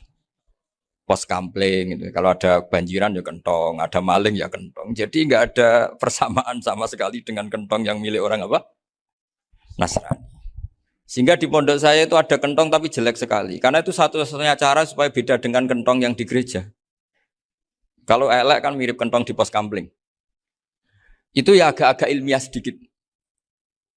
Dulu ceritanya Gus Yofur itu saya teruskan. Itu singkat cerita, itu kalau yang di kejadian di Termas itu Mbah Dimyati sudah nyuruh semua kentong disembunyikan karena mau ada Mbah Hashim. Cerita itu mukarrar di Kiai Fakih sama di Kiai Dimyati Termas. Setelah kentong dikumpulkan semua, Mbah Hasyim datang, seneng, ngiranya Syekh Dimyati ini sependapat dengan beliau, yaitu sama-sama nggak ada kentong. Tapi setelah itu ada santri yang matur, Mbah Dim pun beres, kentong pun kulo delikno sedanten. Itu di depan Mbah Hasyim. Jadi GR-nya Mbah Hasyim bahwa Mbah Dim itu sependapat akhirnya hilang. Ternyata ini akal-akalan tuh gitu. Karena santrinya matur, Mbah Dim pun beres, danten kentong beduk sudah disembut singkirkan. Itu di depan Mbah Hasyim. Saking lugunya santri, nah saking ikhlasnya agak ngerti mahalus syahid ini adalah Mbah Hasyim. Saya mau meneruskan cerita Gus Sofur. Dulu, ini cerita dulu. Dulu Mbah Mun ngaji di Lirboyo, tapi Kiai Makhrus ngaji sama Kiai Khalil Harun. Kiai Khalil Harun itu adik juga sekaligus muridnya Mbah Umar Harun. Mbah Umar Harun itu generasi kedua setelah Mbah Ghazali. Beliau menantunya Mbah Ghazali, tapi ya sudah ponaan. Sehingga tradisi ini penting karena saya berkali-kali bilang di mana-mana. Status orang tua dan mbah itu adalah terserah anak cucunya. Bukan terserah mbahnya, tapi terserah anak cucunya. Saya tidak akan bosan mengingatkan ini. Saya pernah di makamnya Nabi Yakub, itu ya dikemuli bendera Israel. Di makamnya Nabi Dawud. Nabi Ibrahim juga dekat sinagog. Sehingga Quran membela Nabi Ibrahim disebut maka anak Ibrahimu Yahudiyya wala Nasraniya. Karena ketika beliau berposisi di Israel, kemudian penguasanya adalah Yahudi, bisa saja makam ini ditulisi dan distatuskan ala Yahudi. Ya seperti Nabi Yakub. Nabi Yakub itu nabi yang kita yakin tentu berkeyakinan beliau orang baik, orang muslim, orang mukmin, tapi karena didesain mereka ya dikemuli bendera Israel. Dan disebut Abul Yahud. Karena kita tahu nama lain dari anaknya Nabi Yakub adalah Yahuda bin Yakub bin Ishak bin Ibrahim. Sehingga perasaannya orang Yahudi menjadi Yahudi itu yang ngikuti mbah-mbahnya. Nah khawatir saya ketika buyut-buyut kita kaya, buyut saya itu orang kaya dulu, namanya Badur Rahman. Itu kaya sekali, tanahnya banyak. Dulu cerita Mbah Hasyim ya kaya sekali. Mbah Maksum juga kaya. Mbah Abdul Aziz juga kaya. Karena dulu itu inginnya kiai itu yo ketok sugih lah, gak ngel-ngelo santri. Tapi nanti kalau cucu-cucunya sudah ndak alim, itu ndak dianggap punya tanah itu karena untuk fasilitas santri. Aku tak kedonyan, mbah-mbahku ya kedonyan. Buktinya tanah ombo. Karena dia akan menafsiri sesuai cara berpikir. Makanya sanad keilmuan yang diceritakan Gus Sofir itu harus diulang-ulang. Kalau nggak diulang-ulang, maka kita akan berpikir sendiri untuk menafsirkan Masyayikhon al-Kiram atau Ajdadan al-Kiram. Nah, ini yang bahaya, yang sering Quran mengingatkan. Jadi ada status yang disematkan oleh anak cucu kayak orang Yahuda tadi, Yahuda bin Yakub bin Ishak bin Ibrahim itu menstatuskan mbah-mbahnya yang bernama Ibrahim itu Yahudi. Sampai Quran sendiri yang bela maka anak Ibrahimu Yahudi wala Nasrani. Karena secara geografis sekarang Ibrahim di Israel dan otoritas itu juga milik mereka sehingga mereka bisa masang-masang atribut yang menunjukkan kalau itu Yahudi. Beberapa al-alim al-alamah yang minnah itu sudah wafat dan kadang-kadang dzurriahnya itu tidak kita. Kalau sekarang orang bahasakan kubu sebelah. Akhirnya ya nggak boleh dikholi, nggak boleh diziarah. Terus seakan-akan yaqtaduna bi ra'yi, seakan-akan mereka berpendapat dengan pendapat syekh ini padahal enggak. Nah, sehingga tradisi ketersambungan sanad tadi baik secara genetik atau secara asbab itu harus terjaga. Saya beberapa kali banyaklah sering diceritain Mbah Mun. Dulu Mbah Munawir ini cerita ya, Mbah Munawir itu saking senenge kitab, ben santri ini so ngaji kitab. Itu kalau ada alumni Lirboyo, alim disuruh baca muin di sini itu Mbah Munawir ikut. Saking ingin tasjeknya, ingin ngajari santri bahwa ngapal Quran udah hafal tok, tapi yo paham. Dan penggalinya Mbah Munawir itu sampai klimaknya dulu Mbah Zaini itu nate nikah sama Nyai Komariah kalau nggak salah, binti Karim, binti mana. Punya putra Gus Habib, Gus Doha yang diantara putrinya dinikahi Gus Rosin. Terus akhirnya kesampaian juga ketika Mbah Munawir punya mantu alim alamah namanya Mbah Ali Maksum, angsal Nyai Hasyimah. Sampai pondok Kramcak ma'ruf bil ilmi, terutama ilmu sorof dulu karena Mbah Maksum itu komplain, fa'ala ya fulu kok terus fa'lan ya fa'ala ya fulu ya uf'ul gitu kan. Masuk fi'il kok jejer isim gitu. Jadi dulu kata Mbah Mun itu ada persaingan ilmu sorof. Sorofnya Mbah Maksum Ali Kuaron sama Mbah Ali Maksum Jogja. Jadi wali antok yang satu Maksum Ali Kuaron, yang satu Ali Maksum. Ya itu dulu saingan ngarang sorof. Nah ini yang menang siapa? Ya terserah duriannya. Kalau duriannya keren ya menang karena terserah yang kampanye. Saya bayangkan adekan Mbah Zubair tidak punya anak sealim Mbah Mun, mungkin kalau Mbah Zubair juga tidak sewow kalau punya putra Mbah Mun. Karena saya berkali-kali bilang kalau dalam syair Arab itu kama takarroma, kadang dilafatkan kama tasyarrofa bi Muhammadin adnanu. Orang berpikir Adnan itu siapa? Itu karena ada Nabi Muhammad SAW. Orang mencari-cari Mbah Mun itu mencari Mbah Zubair karena ada Mbah Mun. Orang mencari Mbah Dahlan karena ada Mbah Zubair. Wong kok alime ngono iku bapake sapa? Wong kok alime ngono iku putune sapa? Tapi kalau kita ini sudah ndak alim, ini orang sudah nggak tertarik nyari-nyari leluhurnya karena dianggap selesai. Jadi yang dengan tanda kutip yang menghabisi mbah-mbahnya itu ya mesti cucunya. Ini mbok ngamuk, mbok peringatan, tapi ini juga peringatan pada diri saya sendiri. Jadi sehingga zuriyah ini penting. Kenapa para nabi mesti donga zuriyatan thayyibah? Kenapa selalu berpikir tentang zuriyah? Wa ja'alaha kalimatam baqiyatan fi aqibi. Karena zuriyah ini yang nanti bisa menstatuskan leluhurnya. Seperti tadi cerita Mas Maftuh ini tak puji betul. Saya hari ini tidak ingin gojlok. Supaya kewalian saya tidak tergerus oleh kedoliman. Saya pernah diceritain Gus Zofur juga sering baca buku tentang Mbah Maksum. Dulu Mbah Maksum kalau wasiat kembali ya gitu. Kamu harus NU dan harus mempertahankan NU. Tapi tidak dengan cara membenci Muhammadiyah. Dulu Mbah Mun juga sering cerita. Dulu Mbah Hashim itu ngaji Syekh Mahfud. Nah Mbah Ahmad Dahlan dulu namanya Darwis sering ngaji sama Syekh Khotib Minangkabau. Zaman itu Syekh Khotib sudah modern. Sudah ikut gerakan Abdu, gerakan Almanar. Sehingga bawaannya Mbah Ahmad Dahlan ini agak agresif. Yang Mbah Hashim karena hanya mulazim di Syekh Mahfud, hanya sesekali ngaji Syekh Khotib, beliau lebih seperti itu. Dan dua beliau ini sama-sama pernah ngaji Mbah Soleh Darat di Semarang. Mbah Hashim sama Mbah Ahmad Dahlan yang dulu namanya Darwis. Jadi ini masih min minuskatin wahidah mimam bain wahid. Sehingga kita tidak kaget ketika Mbah Ali Maksum mengomentari Muhammadiyah itu masih ahli sunnah wal jamaah. Makanya nanti terakhir saya baca kitabnya Mbah Ali dan sering saya pelajari. Andai kan kita ini sepakat dengan ilmu, ya kita tahulah. Kalau Abu Hanifah itu tidak kunut, Imam Syafi'i kunut. Berarti kunut itu mazhabnya Abu Hanifah, bukan mazhabnya Mbah Ahmad Dahlan. Apa tidak kunut itu mazhabnya Abu Hanifah, bukan mazhabnya Mbah Ahmad Dahlan. Kita kunut itu mazhabnya Imam Syafi'i, bukan mazhabnya Mbah Hashim. Ini semuanya masih dalam bingkai ilmu. Adzan qabla subhi juga riwayatnya jelas. Tidak adzan ya sudah perilaku kita sudah jelas. Dulu Mbah Mun sering didik kita gitu.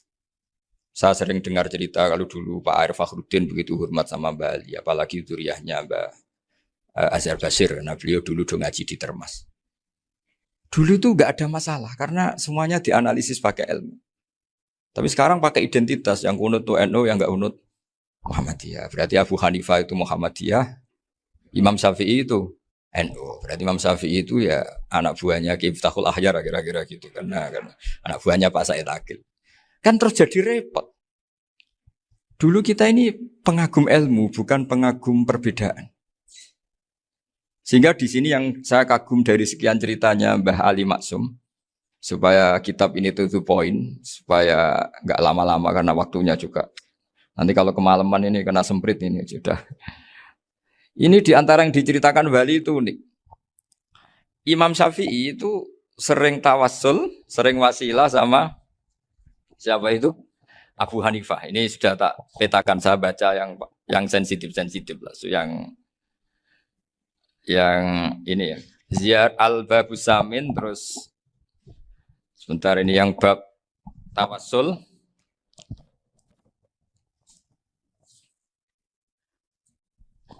Ini di sini halaman 90, mungkin santri-santri kerap ya bisa ngecek lagi di kitab Hujjatul Ahli Sunnah.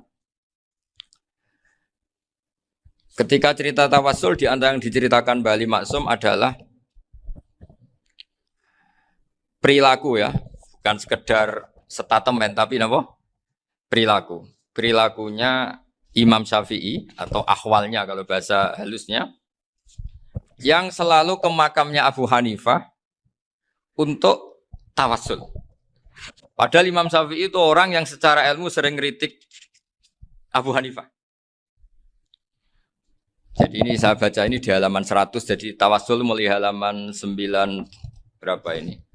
Sampai halaman ini yang qala sami'tu Syafi'iyya yaqul inni la atabarraku bi Abi Hanifah wa aji'u ila qabri fi kulli yaumin zairan. Fa idza uridat li hajatun shallaitu rak'atain halaman 100 waji'tu wa sa'altu wa ta'ala al hajat indahu fama tab'udu anni hatta tuqda. Kanal Imam Syafi'i ayyama huwa bi Baghdad yatawassalu bil Imam Abi Hanifah yaji'u ila dorihi fayusallimu alaihi wa yatawassalu ila Allah bihi fi qada'i hajati. Terus wa yatawassalu Imam Ahmad bi Imamina Syafi'i. Jadi di antara yang diceritakan Mbah Halim Maksum itu betapa Imam Syafi'i yang terkenal sering mengkritik Abu Hanifah dalam tatanan fikih karena beliau tidak percaya ada istihsan. Abu Hanifah berpendapat adanya istihsan dan kita tahu lah ikhtilafu Syafi'i wa Abu Hanifah itu besar sekali. Tapi beliau itu tahu Abu Hanifah itu orang yang sangat soleh. Abu Hanifah itu kalau ketemu sama orang yang utang beliau itu yang lari bukan yang utang Abu Hanifah. Karena takut orangnya itu izin. Jadi kalau ketemu yang utang di jalan itu yang sembunyi itu Abu Hanifah. Kenapa engkau sembunyi? Ada yang utang saya lewat, nanti orangnya malu. Jadi setingkat Rabi'ah Adawiyah itu beliau di rumah ada maling itu sembunyi. Ditanya kenapa engkau sembunyi? Malu, gak ada yang dimaling. Malu sama malingnya karena serumah itu gak ada barang yang layak dicolong itu. Itu Rabi'ah sampai dia sembunyi. Itu yang bisa niru itu Abu Hanifah. Jadi wali-wali besar ini ternyata saling menghormati dan saling tawassul. Nah saya berharap tawassul ini bukan sekedar perilaku sosial, tapi memang ada sanadnya. Sehingga terus diceritakan Bali di sini dulu istaqa Umar bil Abbas. Kata siapa tawassul harus dengan Rasulullah SAW? Dulu istaqa Umar bil Abbas. Sayyidina Umar itu tawassul istisqa dengan Sayyid Abbas. Padahal kita tahu Sayyid Abbas ini tidak nabi. Terus beliau cerita sampai Imam Syafi'i tawassul sama Abi Hanifah. Sehingga nggak ada perdebatan itu kan Umar. Kalau Umar kan ada jaminan boleh diikuti karena beliau sahabat. Bali cerita tentang Imam Syafi'i yang tawassul dengan Abu Hanifah. Seargumentatif itu. Sehingga ada cerita dalam sebuah tafsir. Ya saya ulang lagi ada cerita di sebuah tafsir. Kenapa Nabi Musa ditanya Allah wa matilka biyaminika ya Musa? Ma'ana wa ta'ala a'lam. Tentu Allah sangat tahu yang dibawa Musa itu apa. Karena Allah tahu Nabi Musa itu grogi. Orang dipanggil Bali Maksum pasti grogi. Santri dipanggil Mbah Mun pasti grogi. Kenangan saya setiap dipanggil Mbah Mun ya mesti tanya. Yang ringan-ringan. Wis sarapan ya. Arung sarapan ya sarapan. Pas sarapan ya kan. Tanduk mangan sing enak. Orang santri ora tau mangan enak. Ya tidak pernah ngomong yang penting. Ngendikan yang penting. Nah karena Nabi Musa ini grogi. Ini sebagian tafsir. Itu ditanya yang ringan, sahaja itu gawa apa? Karena pertanyaannya ringan, Nabi Musa juga ringan. Ya Nabi Musa itu sampai lali, itu pangeran, sing ya'lamu sirra wa akhfa. Diterang. Niki tongkat Gusti.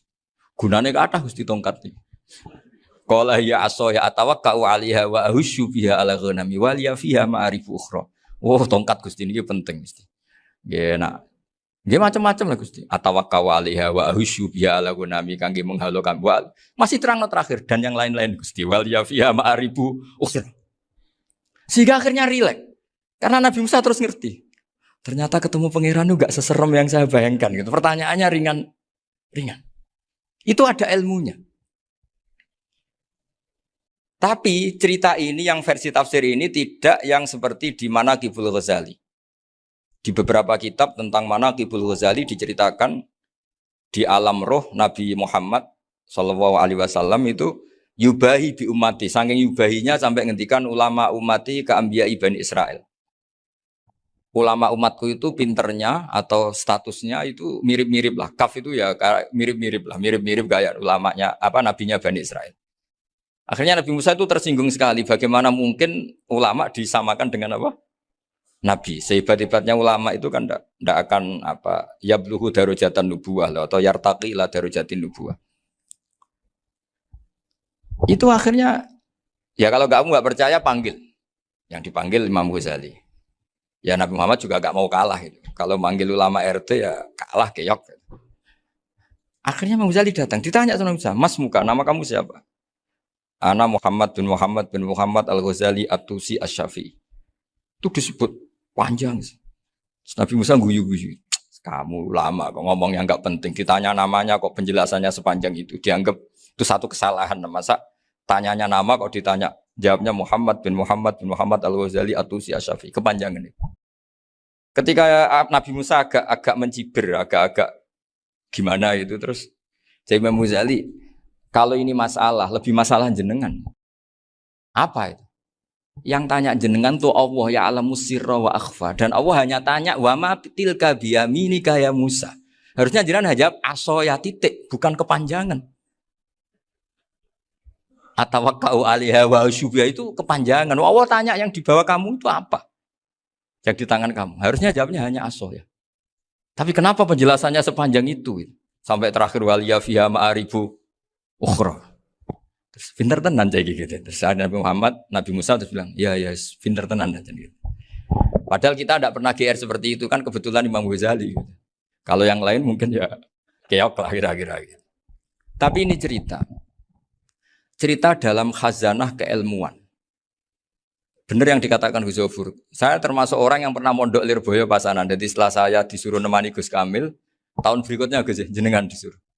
Pokoknya anakku bosak ulan lah kudu tahu mondok Lirboyo. Biar aku tahu ngaji Wakarim.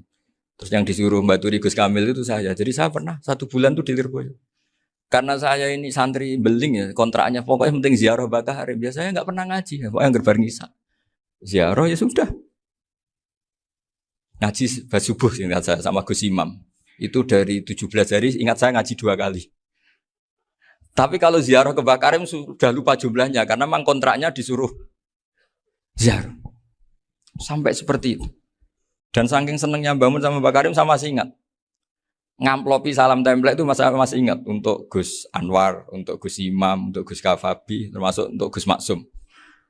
Itu malam-malam saya dijak ngamplopin. Zaman itu saya masih ingat selawewu.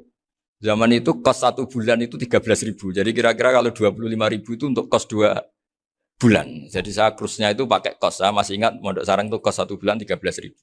Berarti kira-kira 500.000 itu di amplopin sendiri sama Bang. Ini untuk Gus War, ini untuk Gus Imam, ini untuk Gus. Padahal Gus Imam ini mondoknya sudah dibangun. Itu bangun hormatnya sampai untuk jatah salam template. Nah yang ribet kebalikannya, kita pulang, Gus Imam karena melihat Gus Kamil ini putrane Mbah Mun, Gus Kamil disangoni. Saya juga disangoni, karena Gus Imam dulu ngaji juga sama Pak D saya. Sama keluarga saya. Itu kata Gus Kamil setelah keluar, mau kamu nih gue abal, berarti gue aku. Karena ini penting, ini kalau sampai dianggap tukar guling, ribet deh. Jadi ditakwil sendiri lah, mau kamu nih gue abal ya, boten wis, yes berarti halal. Tapi sama Mbah Mun ya ditanya. Ditanyanya bukan apa karena untuk meneruskan tradisi bahwa kalau kiai ketemu itu ya saling memberi hadiah, saling itu sudah faqaddimu baina adena juakum apa? Sedekah. Sehingga ketika Kapya ini punya Bali Maksum alim alama, kemudian melahirkan murid-murid yang juga ibar kayak Mbak Warsun bisa ngarang apa Kamus Al-Munawwir, Pak Bik juga punya karangan Kamus Al-Mu'asir. Saya itu punya semua. Karena ini adalah buah dari bahwa kita ini tidak kalah sama produk-produk yang di sana. Bahwa produk di kita ini sudah cukup untuk mengantarkan orang menjadi alim alam. Dulu Mbak Zubair ke Mekah ya sudah alim alam. Gus Zofur ke Al-Azhar sudah alim. Semua teman-teman kita ke Mekah itu sudah alim semua. Padahal produk mondoknya ya tadi. Mau digojlok kiai ini, terus mangkel keamanan biasanya. Biasanya musuh besar pondok itu keamanan. Jadi ya bukan berarti gojlok ibunya Gus Maftuh enggak. Biasanya keamanan itu musuhnya apa? Banyak. Itu tradisi keilmuan itu harus dijaga dengan hujjah dan dengan tadwin, dengan pembukuan. Saya punya sekian cerita ya. Misalnya dulu kita mungkin iskal itu janggal. Kenapa sih orang Islam tukaran sama orang Islam? Sehingga di antara doa Nabi yang enggak dikabulkan Allah, enggak boleh dikabulkan sama Allah enggak boleh, bukan berarti enggak mustajab. Redaksinya famana aniha, memang enggak boleh. Redaksinya bukan falam yastajib lahu tapi famana aniha. Di Al-Marrah As-Salisa ini Nabi dilarang. yaitu melarang umat Islam itu jangan sampai tukaran sama umat Islam sendiri. Itu kata Allah, ya tidak bisa kata Allah, kalau itu tidak saya kabulkan. Itu dulu guru-guru kita nyontohkan sederhana. Kira-kira kalau saya tukaran wek Gus Zofuru, Mbah Mun luwih ikhlas dibanding ditukari wong liya. Nak ana kakak ditabuk adik, wong tua luwih ikhlas dibanding ditabuk tangga. Barokahnya membaca kita lebih mentoleransi. Kalau ada Mbah Hashim dikritik Mbah Fakih Mas Kumambang, kita ikhlas itu. Tidak dikritik guru PAUD, itu kan. Atau dikritik orang-orang yang nggak bisa ngaji. Artinya ternyata keliru kita bilang kiai kok tukaran. Justru bagus kiai tukaran. Dibanding kiai dikritik guru PAUD atau dikritik orang-orang yang nggak bisa baca kitab. Akhirnya barokahnya baca kita menjadi tahu. Dulu Mbah Mun sering cerita, ini masih cerita silsilah ya. Jadi Mbah Ali Maksum tadi kita tahu di antara guru besarnya Mbah Ali Maksum tentu Mbah Mahfud Termas. Beliau adalah adik dari Kiai Mahfud Termas. Mbah Dimyati ini adik Kiai Mahfud Termas. Itu punya saudara namanya Abdul Razak, juga punya saudara namanya Dahlan. Itu yang membawa Thariqah Syadziliyah di Solo Raya. Yang sekarang alhamdulillah diteruskan Gus Wafi. Dulu di antara pesannya Mbah Mun ke saya, hak Wafi kandani kon ziarah ning Mbah Dimyati. Mergo Thariqah Syadziliyah dulu itu yang bawa keluarganya Mbah Dimyati. Jadi semuanya ini masih dzurriyyatan ba'duha min ba'd. Nah, pesan saya karena tadi Mbah Munawir yang termasuk orang pertama yang bawa Quran, bawa Qiraah Sabah. Kenapa saya bilang termasuk? Karena kalau bilang paling pertama ini nanti butuh data.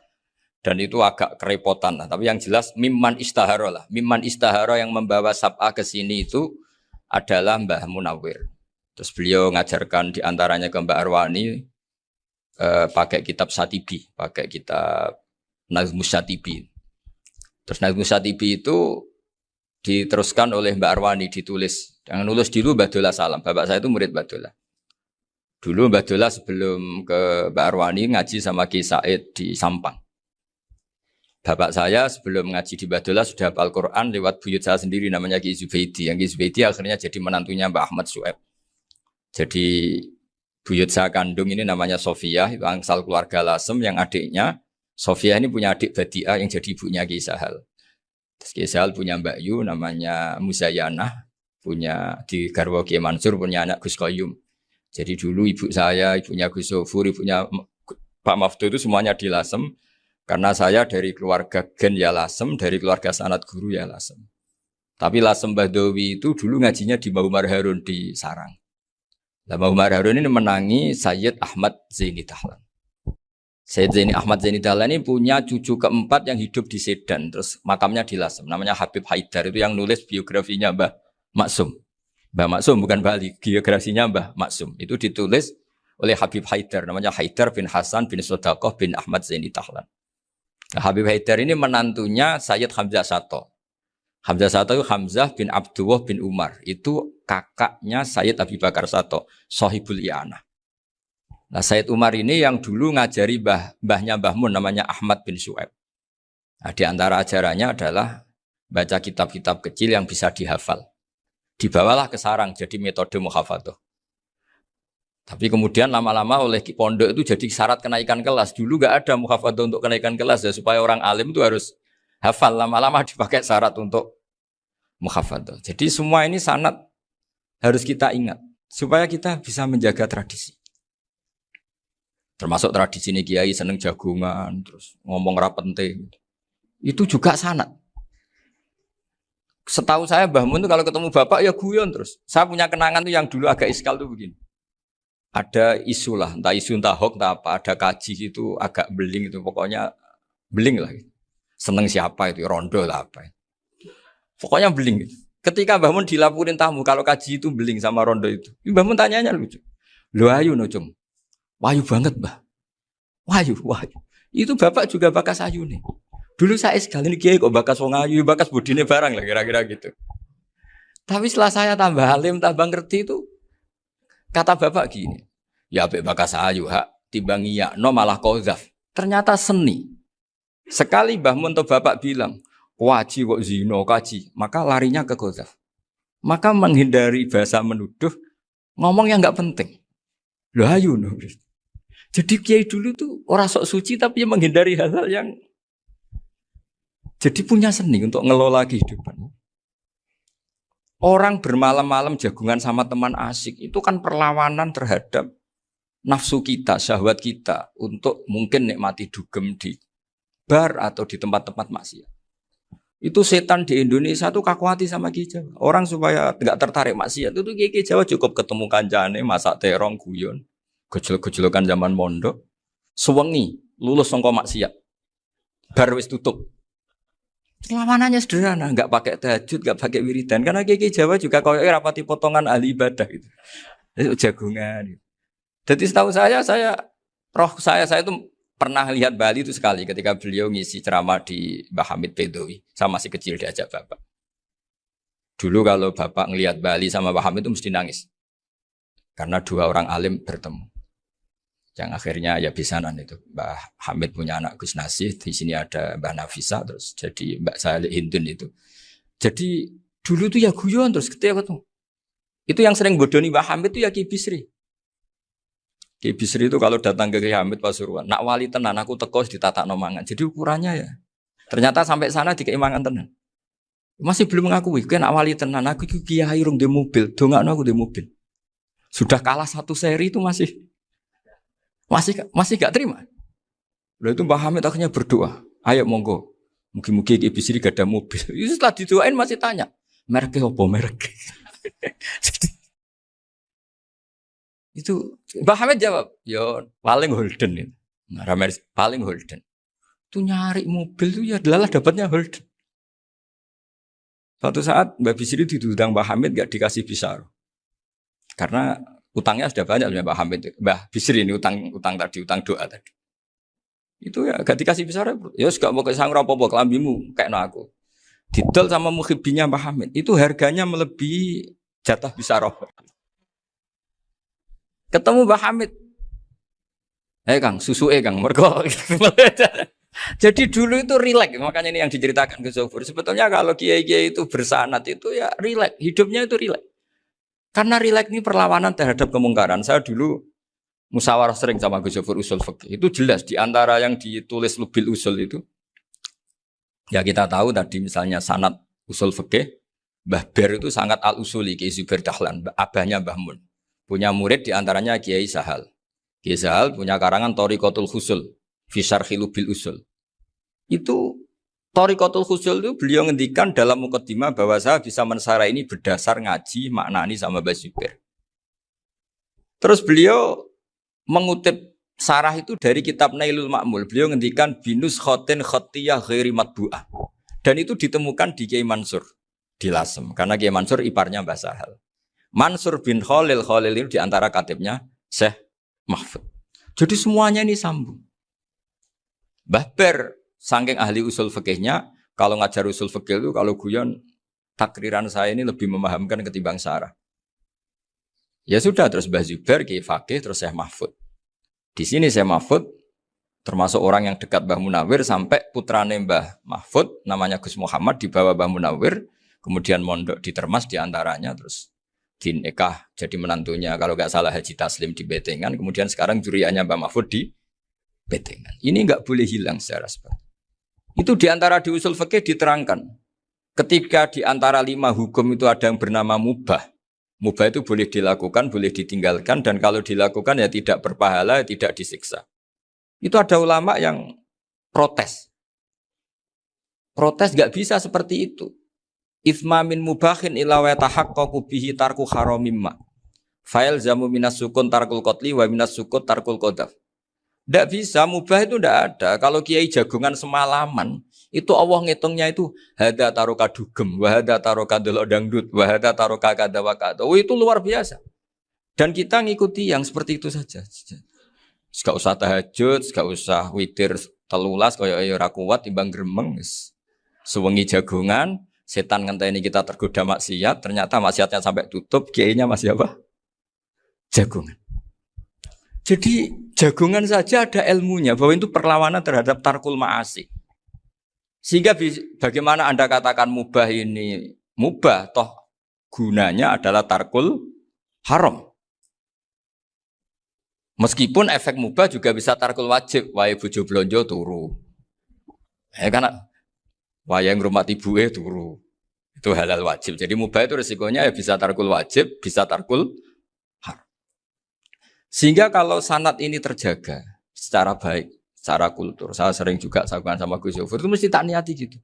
Jagungan wong alim gue ibadah dan menikmati ibadah adalah dabul aulia wa dabul ulama. Kata Imam Ghazali, pada akhirnya waqud buhadatin al istilzat bil mubahat. Kata Imam Ghazali, pada akhirnya qutbu hadaddin, madaru hadaddin, pokok dari agama ini adalah melawan kemaksiatan dengan kita menikmati al-istidzat bimubah. Kita menikmati sesuatu yang dibolehkan Allah Subhanahu wa taala. Dan seperti ini itu bisa qasmu dhuhri syaitan, bisa menghancurkan punggungnya setan. Karena kalau melawan setan dengan ibadah ini kadang kita capek selain isra potongan. Tapi nak kangkang ning komplek H gitu jagungan mbek kancane, ngenang melarate, mbok ngenang ora sekolah ramunggah, kenangan sing ramunggah diarani istiqomah. Gitu kan. Diarani tulus zaman, kok sing munggah dianggap kesusu. Saya ini punya pondok Quran, kalau ada yang hafal 3 tahun mesti digojol kancane. Gak apik, kesusu itu. Kesusu itu mesti tidak barokah karena tergesa-gesa apa? Hatam. Sehingga yang enggak hatam-hatam itu kayak partai mayoritas. Ini yang partai tulis zaman katanya. Ahli sobri katanya. Akhirnya di pondok gara-gara itu mau guyon, tapi enggak ada stigmasi yang enggak naik.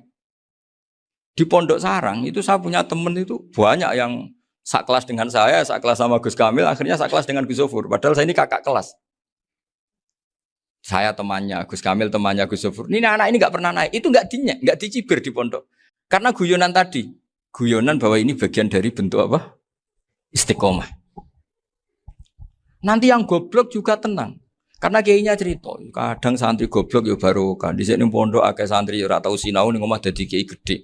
Selalu kiainya tuh cerita seperti itu. Akhirnya sing goblok ya bangga dengan kegoblokannya. Iya, jadi kiai itu orang yang meskipun guyon ini barokahnya Masya Allah. Dan setahu saya kiai-kiai alim itu ya senengannya guyon karena tadi guyon itu luar biasa. Bapak saya itu kalau pesan sama saya itu enak ngaji is guyon nice. Wong ning omah mikir utang, mikir wedi bojo macam-macam kok ngaji mbok jak nangis pisan, nangis ping pindho katanya. Sudah jak guyon ae. Paling gak lali.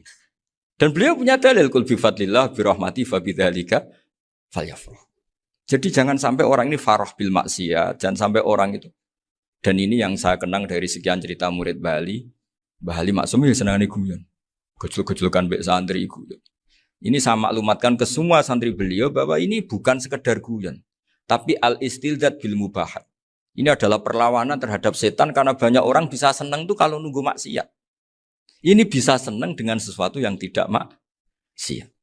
Itu kayak apa hebatnya? Makanya Nabi itu kalau ketemu sahabat ya sering ngendikan yang ringan-ringan. Ya Umar ma'afalan duher jong mana piye ijek. Kalau ketemu anak kecil ya.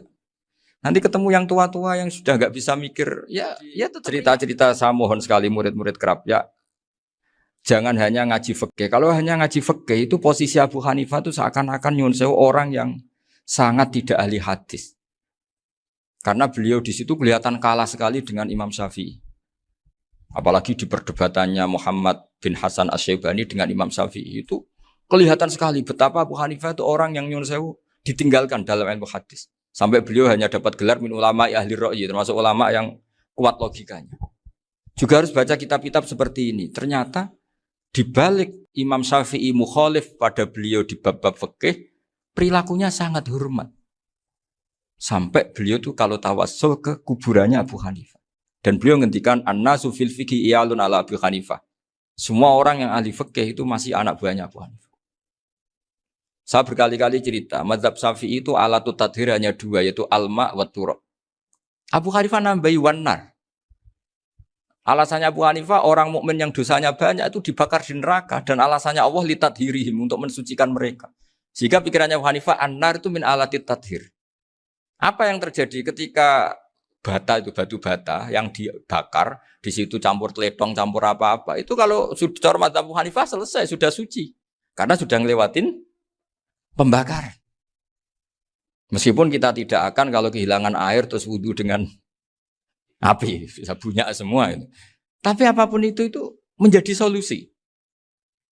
Sehingga saya punya kitab namanya Ikhtilaful Malik apa ikhtilafu Malik wa Abu Hanifah atau ikhtilafu Syafi'i ma Abu Hanifah. Itu kelihatan sekali kalau Abu Hanifah itu nyuruh posisinya kalah.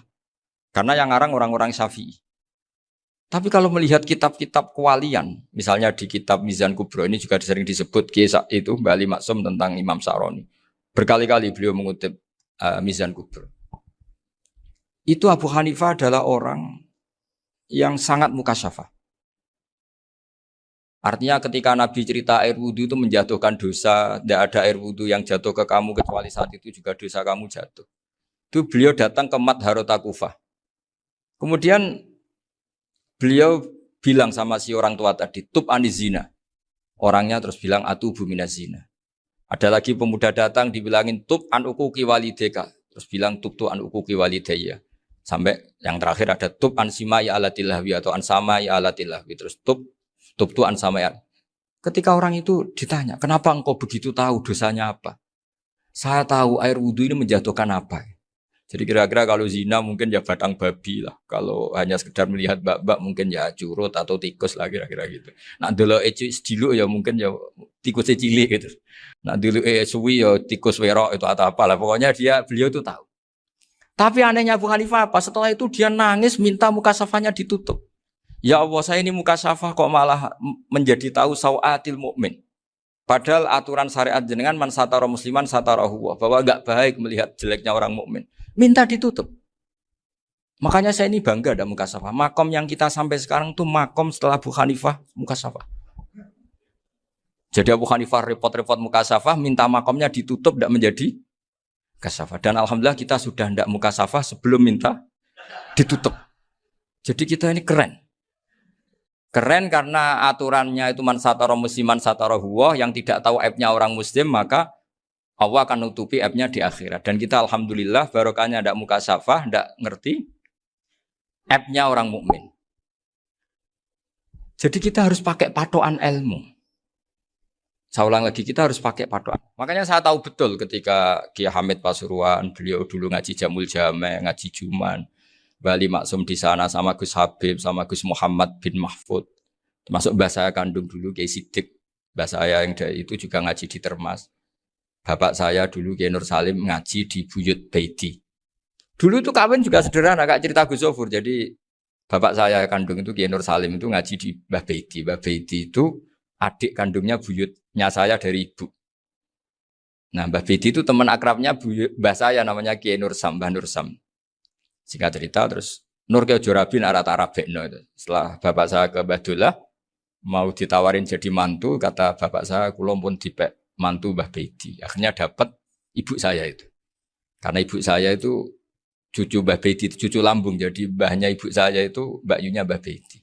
Namanya Mbak Sofia tadi yang dapat Mbak Idris itu. Yang Mbak Idris ini bin Umar. Ya Mbak Umar yang mbahnya Mbak Hamid. Hamid bin Abdul bin Umar. Kalau bahasa itu Fatimah binti Idris bin Umar. Dulu kecilnya Mbak Idris namanya Abdul Khalik. Kalau kecilnya Mbak Hamid namanya Abdul Mukti. Kalau kecilnya Mbah Maksum namanya Muhammadun kalau nggak salah. Dulu itu orang dulu itu namanya dua-dua karena diganti ketika musim apa? Haji. Jadi ini terjaga. Sehingga tidak ada ceritanya kiai-kiai yang jagongan kemudian santrinya itu yang agak-agak khawatir. Kiai kok sungi-sungi jagongan, gak tahajud, gak duha, itu tidak ada. Karena ini dianggap fi'lul mubahat untuk melawan mungkar. Jadi sehingga di kitab Ihya diterangkan, kamu jangan ngira orang-orang soleh ketika jagungan itu min ahlil bitolah wa takasul. Itu orang-orang yang pemalas itu enggak. Tapi mereka bisa mengasyiki Allah. Bahwa dalam jagungan ketemu teman ya asik, gejul-gejulkan sama Pak Maftuh ya asik. Dan keasikan ini bentuk perlawanan terhadap keasikan harus dengan maksiat.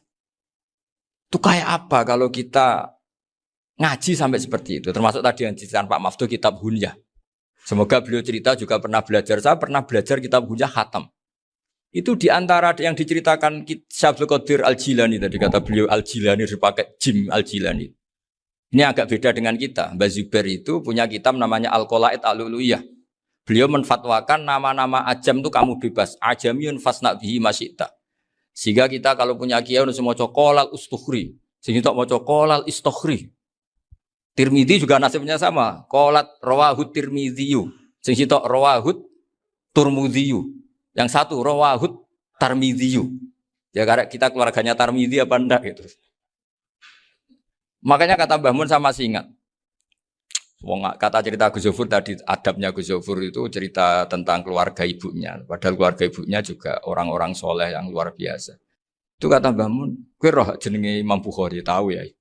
Jenenge sapa? Saya nyebut Muhammad bin Ismail bin Ibrahim bin Mughirah bin Bardasbah.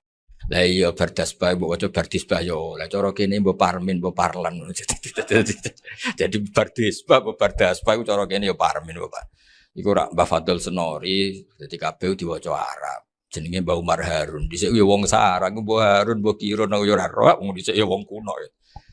Jadi kalau versi Mbah Fadl, termasuk yang pertama bikin nasab Mbah Maksum itu tulisannya Mbah Fadl yang dikutip Habib Haidar tadi.